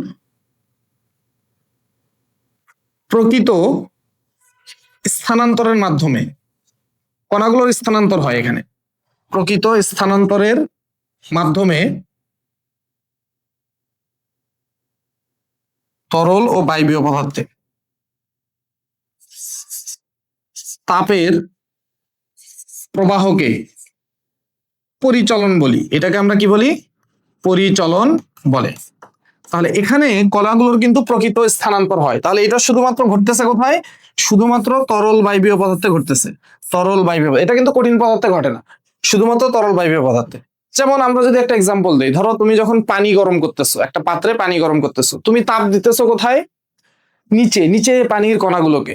এখন নিচের পানির কণাগুলো যখন এই যে তাপ পেয়ে তাদের কম্পন বেড়ে যায়, তারা গরম হয়ে যায়, এই পানির কণাগুলো কিন্তু উপরে চলে আসে, আর উপরের যে ঠান্ডা পানির কণাগুলো ছিল এরা নিচে চলে যায়। তাহলে দেখো, এই যে নিচের পানির কণাগুলো গরম হয়ে উপরে চলে আসলো, তার মানে তারা তাপ নিয়ে তাদের স্থান কিন্তু চেঞ্জ করছে, স্থান পরিবর্তন করছে, স্থানান্তর হয়েছে। এই প্রক্রিয়াটা হচ্ছে পরিচলন। এই প্রক্রিয়াটার নাম কি? পরিচলন প্রক্রিয়া।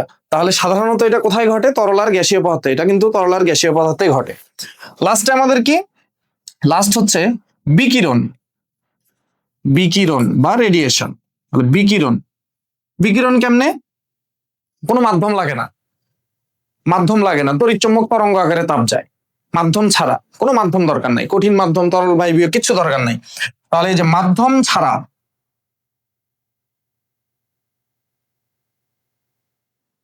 তড়িৎচুম্বক তরঙ্গ আকারে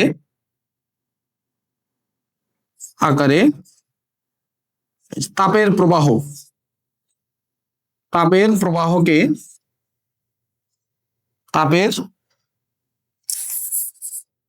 প্রবাহ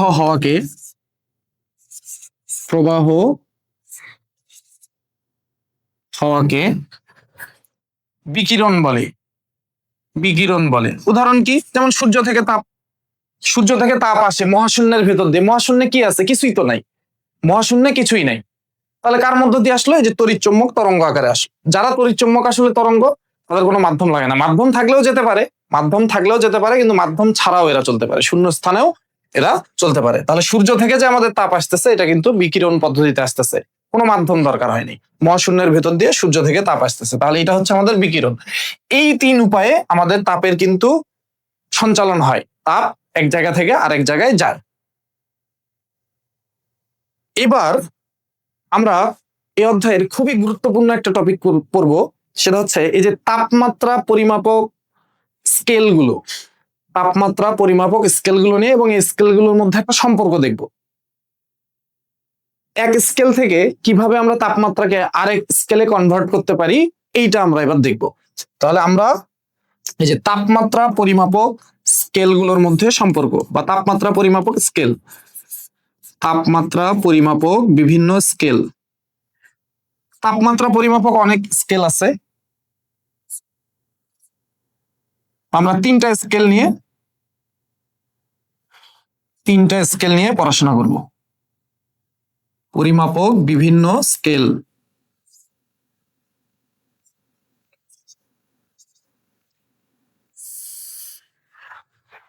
প্রথমটা আমাদের কি সেলসিয়াস স্কেল, সেলসিয়াস স্কেল। দুই নাম্বারটা কেলভিন স্কেল,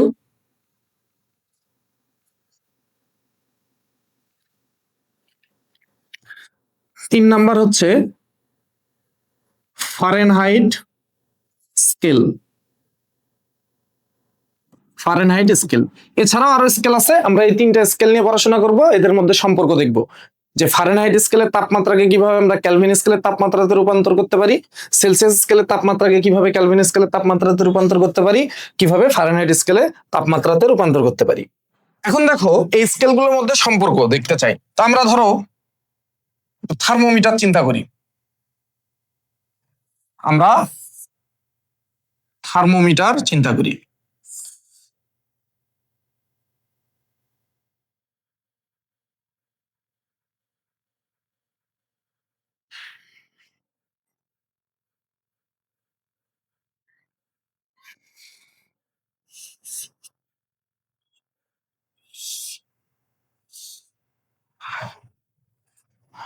এর মধ্যে আমরা পারদ, এই যে পারদ থার্মোমিটার আমরা চিন্তা করি, ধরো এর মধ্যে পারদ আছে, পারদ,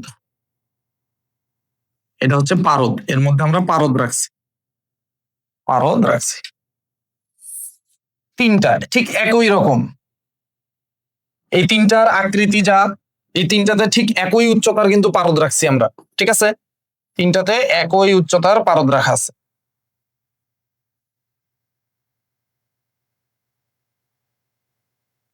আরো একটা নেই, চারটা, আমরা নিজেদেরও একটা স্কেল বানাবো, আমরা নিজেদের একটা স্কেল বানাবো, ঠিক আছে, চারটা। আর দেখো এই চারটাই কিন্তু আইডেন্টিক্যাল, মানে চারটার আকৃতিও সেম, চারটাতে যে পরিমাণ পারদ রাখছি এটা কিন্তু সেম, একই। আচ্ছা এবার খেয়াল করো, আমরা এইখানে পাত্র নিলাম তিনটা, এই একটা আমাদের পাত্র, এই পাত্রের মধ্যে আমরা রাখছি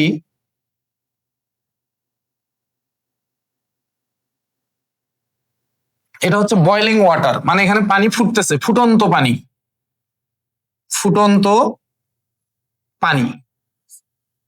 আরেকটা পাত্র নিলাম,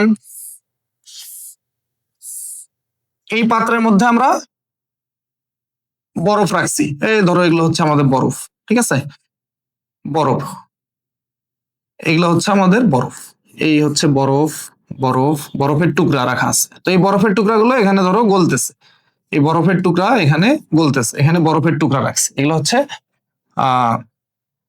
এই বরফের টুকরোগুলো গলতেছে, তাহলে আইস, মেল্টিং আইস আর কি, বরফের টুকরাগুলো এখান থেকে এখানে গলতেছে। আচ্ছা এখন আরেকটা পাত্র নিব আমরা, এই পাত্রের মধ্যে পানি আছে, এমনি নর্মাল পানি, নর্মাল তাপমাত্রার পানি আছে, এই যে পানি, ঠিক আছে, আমরা তাপমাত্রাটা জানি না, তাপমাত্রাটা কত আমরা জানি না, নর্মাল পানি, নর্মাল পানি রাখছি আমরা, এই তিনটা পাত্র আমরা নিলাম। এবার ভালো করে এদিকে লক্ষ্য করবা,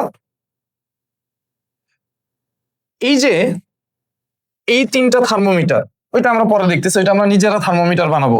এই তিনটা থার্মোমিটারকে আমরা প্রথমে কি করলাম, প্রথমে এই যে এই থার্মোমিটারটাকে নিয়ে এই বরফের মধ্যে রাখলাম, তাহলে থার্মোমিটারটাকে নিয়ে বরফের মধ্যে রাখলে কি হবে বলতো, থার্মোমিটারটাকে নিয়ে আমি যদি এই বরফের মধ্যে রাখি, তিনটাই একই, তিনটা কিন্তু একই, তিনটাই একই থার্মোমিটার, এই তিনটা থার্মোমিটার নিয়ে আমি বরফের মধ্যে রাখলাম, কি ঘটনা ঘটবে দেখো, এরা নর্মাল টেম্পারেচারে আছে, এখানে বরফ গলতেছে, তার মানে এই জায়গা এটা ঠান্ডা, বরফ তো ঠান্ডা, তাহলে যখন আমি এখানে থার্মোমিটারকে রাখবো তাহলে এই থার্মোমিটার গরম আর বরফ ঠান্ডা। থার্মোমিটার এই বরফকে কি দিবে? শক্তি দিবে, মানে তাপ দিবে। শক্তি যেটা প্রবাহিত হবে এই থার্মোমিটার থেকে, গরম বস্তু থেকে যে শক্তিটা ঠান্ডা বস্তুতে যাবে এটাই তো তাপ। তাহলে তাপ দিবে। তাপ দিলে কি হবে? থার্মোমিটারের অভ্যন্তরীণ শক্তি, যে পারদের অভ্যন্তরীণ শক্তি কমে যাবে। তাহলে পারদের অভ্যন্তরীণ শক্তি কমে গেলে পারদ কি হয়ে যাবে? ঠান্ডা হয়ে যাবে। পারদ ঠান্ডা হওয়া শুরু হবে। পারদ তাপ দিচ্ছে, তাহলে পারদ ঠান্ডা হওয়া শুরু হবে। পারদের তাপমাত্রা কমবে। তাপ দিলে তাপমাত্রা কমে যায়। তাহলে পারদের যদি তাপমাত্রা কমে, পারদের আয়তন হ্রাস পাবে। তাপমাত্রা দিলে যেমন আয়তন বাড়ে, তাপমাত্রা বৃদ্ধি পেলে যেমন আয়তন বাড়ে, তাপমাত্রা হ্রাস পেলে আয়তন কমে যাবে। তাহলে ধরে নাও যে পারদটার আয়তন কমে পারদটা এইখানে আসছে। এটার ক্ষেত্রেও ঠিক একই ঘটনাটাই ঘটবে। পারদটা ঠিক এইখানে আসবে, একই লেভেলে আসবে। এটার ক্ষেত্রেও ঠিক একই, এগুলো তো সব সেম। তাহলে এটাকে যখন আমরা নিয়ে যাব, পারদটা ঠিক এইখানে আসবে, পারদটা ঠিক এই জায়গাতে আসবে, এই জায়গাতে আসবে, একই উচ্চতায় আসবে। ঠিক আছে? আচ্ছা, এখন সেলসিয়াস, এই যে এটাকে সেলসিয়াস বলতেছে, যে এই তাপমাত্রাটা হচ্ছে আমার 0°C। সেলসিয়াস এই তাপমাত্রাটাই কত বলতেছে? 0°C। মানে পারদ যখন এই উচ্চতায় থাকবে এটা 0°C, সেলসিয়াস বলতেছে। কেলভিন বলতেছে এটা হচ্ছে 273.15 কেলভিন। ফারেনহাইট বলতেছে এটাকে 32°F। ফারেনহাইটে কত বলতেছে? 32°F। দেখো তিনটাতেই পারদ উচ্চতা কিন্তু সেম আছে, কারণ তিনটাকেই তো আমরা এই বরফে নিছিলাম। তাহলে তিনটাই ঠিক একই কাজটাই করবে। এটাকে একবার নিছি, এটাকে আবার ওই একই বরফে নিছি, এটাকে আবার ওই একই বরফে নিছি। তাহলে তিনটার পারদটাই ঠিক একই উচ্চতায়, যে এই উচ্চতায় থাকবে। তো সেলসিয়াস এই টেম্পারেচারটাকে বলতেছে, যে এই বরফের যে টেম্পারেচার, এটাকে বলতেছে 0°C। কেলভিন বলতেছে 273.15, ফারেনহাইট বলতেছে 32°F। আচ্ছা, এবার আমরা কি করব? এই যে ফুটন্ত পানি, এই তিনটা থার্মোমিটারকে নিয়ে এই যে ফুটন্ত পানি, বয়লিং ওয়াটার, এখানে যাব। এই বয়লিং ওয়াটারের মধ্যে তিনটা থার্মোমিটারকে এক এক করে রাখবো। রাখলে কি হবে? দেখো এটা গরম পানি, ফুটন্ত পানি, এখানে পানি ফুটতেছে। তাহলে এই যে পারদ, থার্মোমিটার যেটা, এর পারদটার আয়তন এবার বেড়ে যাবে। কেন? কারণ ফুটন্ত পানির মধ্যে তুমি যখন এই থার্মোমিটারটা রাখবা, তখন ফুটন্ত পানি থেকে তাপ আসবে, থার্মোমিটারে তাপ শক্তি আসবে। শক্তি আসলে এর অভ্যন্তরীণ শক্তি বেড়ে যাবে, তাপমাত্রা বাড়বে। তো তাপমাত্রা বাড়লে আয়তন বাড়বে। তাহলে আমি ধরে নিলাম যে আয়তন বেড়ে পারদের উচ্চতাটা এইখানে আসছে। তাহলে এই থার্মোমিটারের একই হবে, পারদের উচ্চতা এইখানে আসবে, একই জায়গায় পারদের উচ্চতা এইখানে আসবে। এখন সেলসিয়াস বলতেছে এই তাপমাত্রাটা হচ্ছে আমার 100°C। কেলভিন বলতেছে এই তাপমাত্রাটা 273.15 কেলভিন। ফারেনহাইট বলতেছে এই তাপমাত্রাটা 212°F। ঠিক আছে? তো এই যে দুইটা তাপমাত্রা, এই তাপমাত্রার এই যে নিচের যে তাপমাত্রাগুলো দেখতেছো, মানে আমরা যে বরফ যেখানে গলতেছে সেই জায়গায় যে তাপমাত্রাটা পরিমাপ করতেছি, এটাকে বলা হয় হচ্ছে নিম্ন স্থির বিন্দু। এই জায়গার তাপমাত্রাটাকে আমরা কি বলতেছি? নিম্ন স্থির বিন্দু, নিম্ন স্থির বিন্দু বা বরফ বিন্দু, বা এটাকে আমরা বলি কি? বরফ বিন্দু। এই জায়গার তাপমাত্রাটাকে বলা হয় হচ্ছে বরফ বিন্দু, যে তাপমাত্রায় আসলে বরফ গলে। অবশ্যই চাপটা কি হতে হবে? প্রমাণ চাপ। চাপটা কি হতে হবে? প্রমাণ চাপ, মানে এক বায়ুমণ্ডলীয় চাপ। প্রমাণ চাপ নিয়ে আমরা পড়াশোনা করব। এখানেও তাই, এই যে প্রমাণ চাপ থাকতে হবে। এই বিন্দুটাকে বলা হয় হচ্ছে ঊর্ধ্ব স্থির বিন্দু। এই জায়গার যে তাপমাত্রা, এই তাপমাত্রাটাকে আমরা বলি হচ্ছে ঊর্ধ্ব স্থির বিন্দু, ঊর্ধ্ব স্থির বিন্দু, বা এটাকে বলা হয় হচ্ছে স্টিম বিন্দু, স্টিম বিন্দু। এই জায়গার যে তাপমাত্রাটা আছে। তাহলে এই দেখো সেলসিয়াস নিম্ন স্থির বিন্দু, মানে যে তাপমাত্রায় বরফ গলে, প্রমাণ চাপে যে তাপমাত্রায় বরফ গলে সেই তাপমাত্রাটাকে বলছে 0°C। কেলভিন সেই তাপমাত্রাটাকে বলতেছে নিম্ন স্থির বিন্দু, তার 273.15 কেলভিন। ফারেনহাইট বলতেছে 32°F। এবার আসো ঊর্ধ্ব স্থির বিন্দু, সেলসিয়াস বলতেছে 100°C, কেলভিন বলতেছে 373.15 কেলভিন, ফারেনহাইট বলতেছে 12°F। ঠিক আছে, এবার তুমি আমাকে বলো তো, তাপমাত্রা যে যাই ধরুক না কেন, পারদের উচ্চতার কি কোনো চেঞ্জ হয়েছে? এই যে এখান থেকে এই উচ্চতার কোনো চেঞ্জ হয়েছে? এখান থেকে এই উচ্চতাটার কি কোনো চেঞ্জ হয়েছে? যখন আমরা বরফে নিয়ে গেছি 3টা থার্মোমিটারে পারদের উচ্চতা এখানে, যখন আমরা এখানে নিয়ে আসছি 3টা থার্মোমিটারে বরফের এই পারদের উচ্চতা কিন্তু সেম জায়গায়। তাহলে পারদের উচ্চতার কি কোনো চেঞ্জ হইলো? এই যে পারদ স্তম্ভের দৈর্ঘ্যটার যে পরিবর্তন হইলো তাপমাত্রা বৃদ্ধির সাথে সাথে, এটা কি কোনো চেঞ্জ হয়েছে? না, এটা কিন্তু অপরিবর্তিত আছে, এইটা কিন্তু চেঞ্জ হয় নাই, এইটা কিন্তু চেঞ্জ হয় নাই। তো আমরা এই যে পারদ স্তম্ভের দৈর্ঘ্য যতটুকু বাড়লো এটাকে আমরা এল ধরলাম, তাহলে এখানেও এল, এখানেও এল। ঠিক আছে, এখন দেখো তাপমাত্রা বৃদ্ধি পেলে কি হয়? তাপমাত্রা বৃদ্ধি পেলে এই যে পারদ স্তম্ভের দৈর্ঘ্য বেড়ে যায়, পারদ স্তম্ভের উচ্চতাটা বাড়ে তাপমাত্রা বৃদ্ধি পেলে, এখানেও তাই। তাহলে তাপমাত্রা বৃদ্ধির সাথে সম্পর্কটা কি? তাপমাত্রা বৃদ্ধির সাথে সম্পর্ক হচ্ছে সমানুপাতিক সম্পর্ক, তাপমাত্রা বৃদ্ধি পেলেই এলটা বাড়বে, তাপমাত্রা যত বাড়বে এলটা তত বাড়বে। সবগুলোতে একই, কিন্তু এমন না এখানে 10° বাড়াইছো, এখানে এল যতটুকু স্তম্ভ যতটুকু বাড়বে এখানে ততটুকু বাড়বে না, সবগুলোতে কিন্তু একই, পারদের স্তম্ভ একই পরিমাণ বাড়বে, একই তাপমাত্রা পরিবর্তনের জন্য একই পরিমাণ বৃদ্ধি পাবে, ঠিক এইরকম। তাহলে আমরা এটা লিখতে পারি, দেখো সেলসিয়াস স্কেলের জন্য আমরা এটা লিখতে পারি না, এল সমানুপাতিক সম্পর্ক। তাহলে এই যে একটা ধ্রুবক থাকবে, সমানুপাতিক সাইন উঠাই দিলে একটা ধ্রুবক থাকবে, ইনটু হচ্ছে তাপমাত্রার ডিফারেন্সটা কত? এই যে তাপমাত্রার ডিফারেন্স হচ্ছে 100 - 0 ডিগ্রি সেলসিয়াস, তাপমাত্রার ডিফারেন্সের সমানুপাতিক, সমানুপাতিক সাইন উঠাই দিয়ে আমি একটা ধ্রুবক লিখে দিচ্ছি, ধ্রুবক। এর জন্য এল সমান সমান আমি কি লিখতে পারি? তাহলে এখানেও একটা ধ্রুবক থাকবে, তাহলে তাপমাত্রার ডিফারেন্স 373.15, হিসাব নিকাশের সুবিধার জন্য এটা 373 আর 273 ধরা হয়, আমরা প্রকৃত দিয়েই করি, এত ক্যালভিন। আর ফারেনহাইটের জন্য আমরা এল সমান সমান লিখতে পারি, ধ্রুবক থাকবে সমানুপাতিক সাইন উঠাই দিলে, ইন্টু 212 - 32°F। ঠিক আছে, এইটুকু বোঝা গেল? আশা করি এইটুকু ক্লিয়ার সবাই।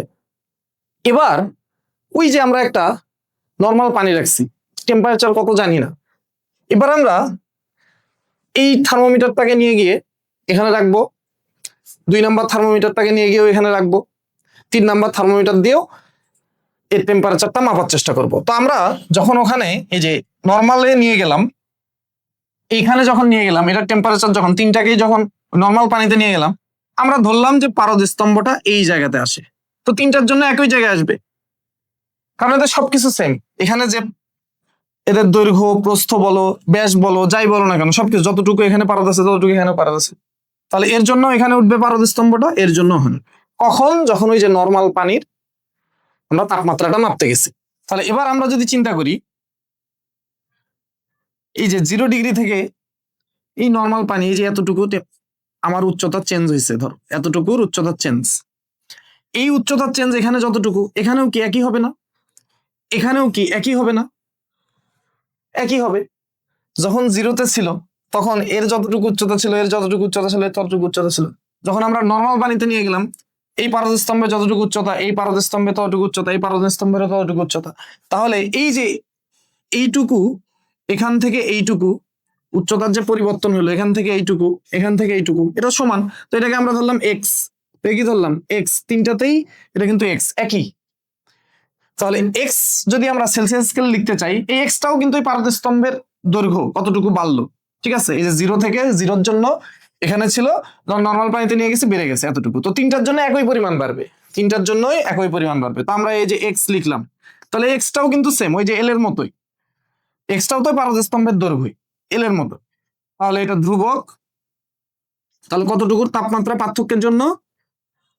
এই তাপমাত্রাটা কিন্তু আমি জানি না, দেখো এই তাপমাত্রা, এখানে তাপমাত্রা কত আমি জানি না, এটা ধরে নিলাম যে টিসি সেলসিয়াস স্কেল তাপমাত্রা, এটা আননোন আমার, আমি জানি না তো সেলসিয়াস স্কেল এটা কত, এটা আমি ধরে নিলাম এটা হচ্ছে আমাদের টিকে, আর এই তাপমাত্রাটা হচ্ছে আমার টিএফ।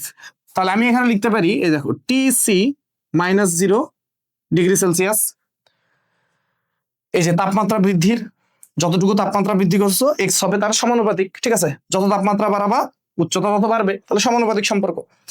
এখানকার এক্স তাহলে ধ্রুবক, টি কে 273.15। এখানকার এক্স ধ্রুবক, টি এফ 32 ডিগ্রি ফারেনহাইট। ঠিক আছে। আচ্ছা এবার দেখো সেলসিয়াস স্কেলে এল, ক্যালভিন স্কেলের এল, ফারেনহাইট স্কেলের এল একই। সেলসিয়াস স্কেলের এক্স যা, ক্যালভিন স্কেলেরও এক্স তাই, ফারেনহাইট স্কেলেরও এক্স তাই একই।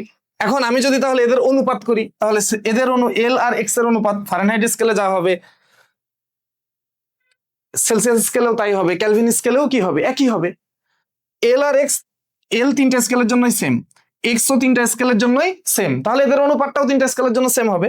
তাহলে তুমি যদি এদের অনুপাতটা বের করো, খেয়াল করো, তাহলে আমি যদি এই যে এক্স ডিভাইডেড বাই এল অনুপাতটা বের করি, তাহলে সেলসিয়াস স্কেলের জন্য এটা কত হবে?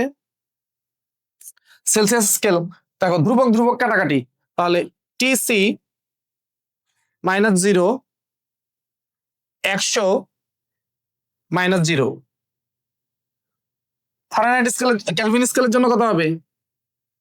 T K 273.15 divided by 373.15 minus 273.15। ঠিক আছে। একইভাবে দেখো এটা আমরা পরের পেজে নিয়ে চলে যাই।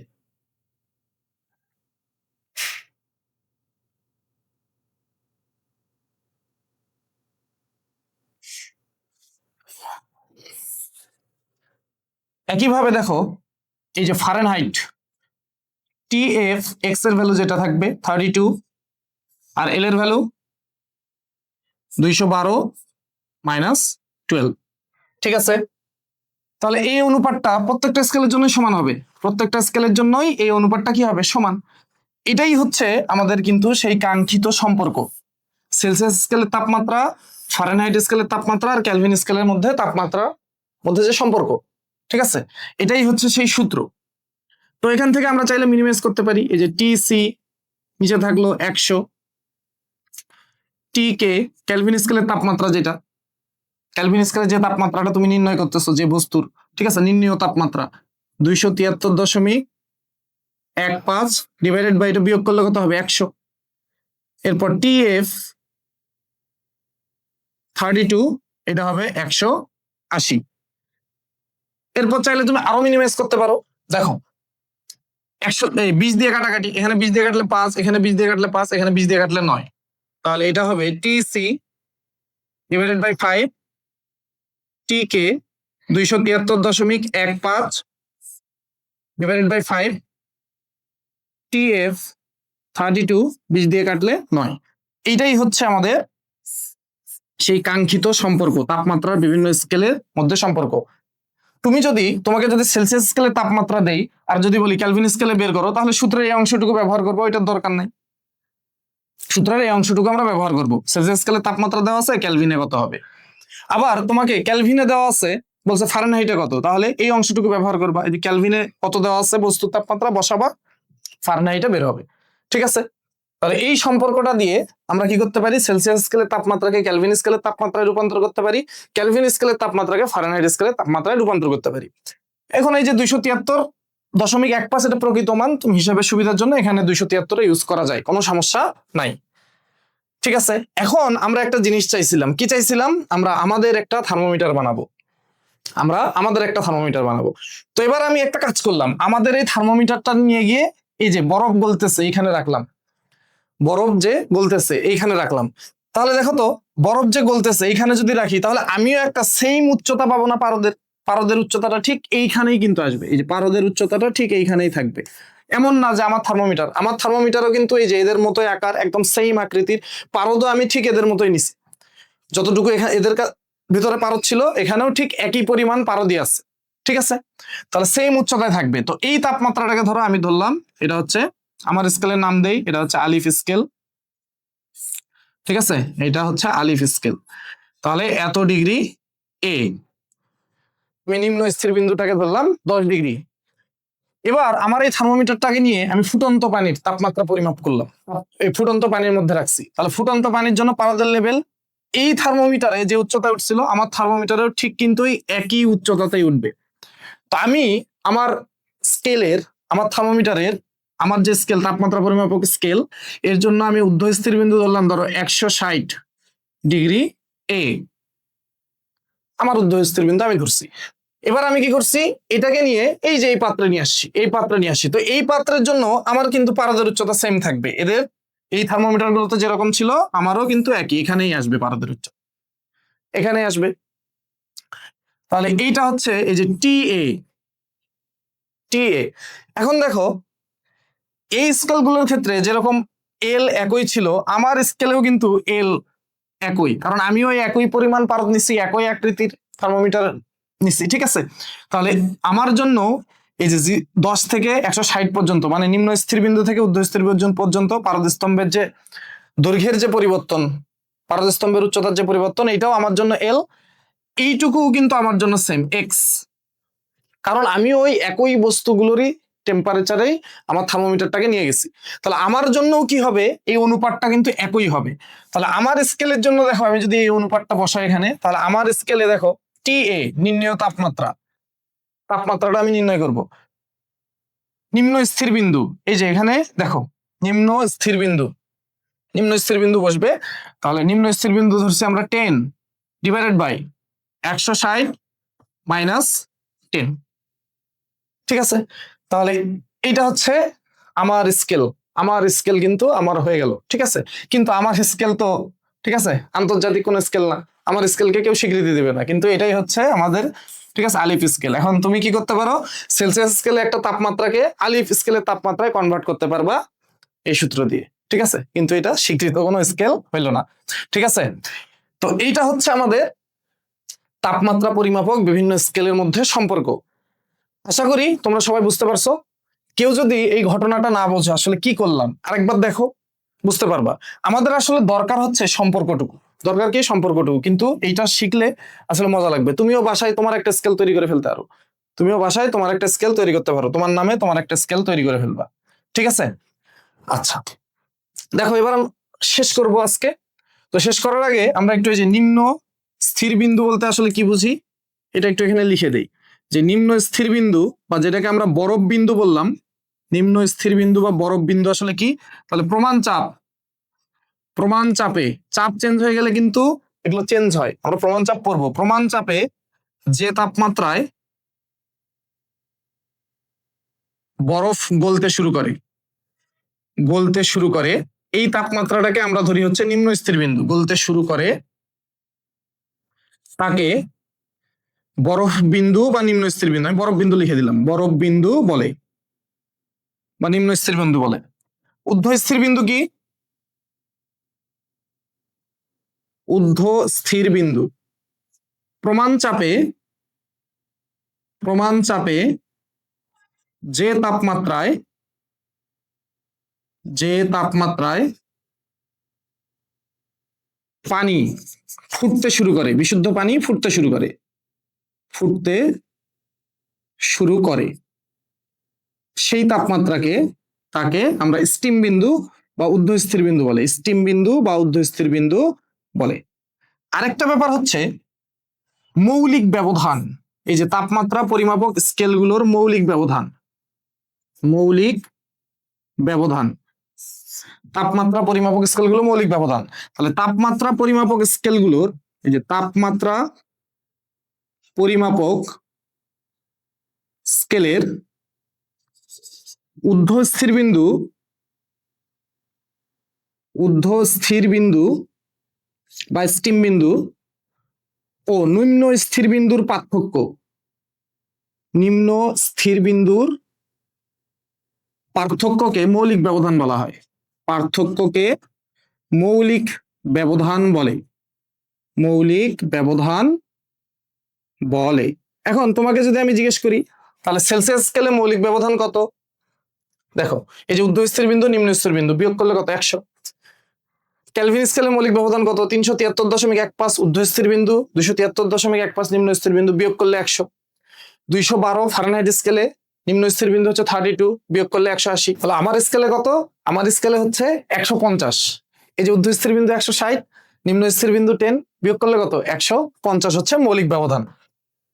ঠিক আছে, তো এইটাই হচ্ছে আমাদের আজকের লেকচার 1। তো তোমরা লেকচার 2 শেষ হওয়ার আগে চেষ্টা করবে লেকচার 1টা শেষ করা, না হলে কিন্তু পড়াগুলো জমা যাবে। আশা করি আজকে আমরা যেটুকু পড়লাম তোমরা সবাই ক্লিয়ার। একটু ক্লাসগুলো সুন্দর মতো দেখো, নিজেরা বাসায় একটু নোট করো, বাসায় নোট করে নিজেরা একটু পড়াশোনা করো। নিজেরা আসলে না পড়লে কখনোই ভালো করা যায় না। তো আজকে এই পর্যন্তই, সবাই ভালো থাকো, সুস্থ থাকো। আসসালামু আলাইকুম।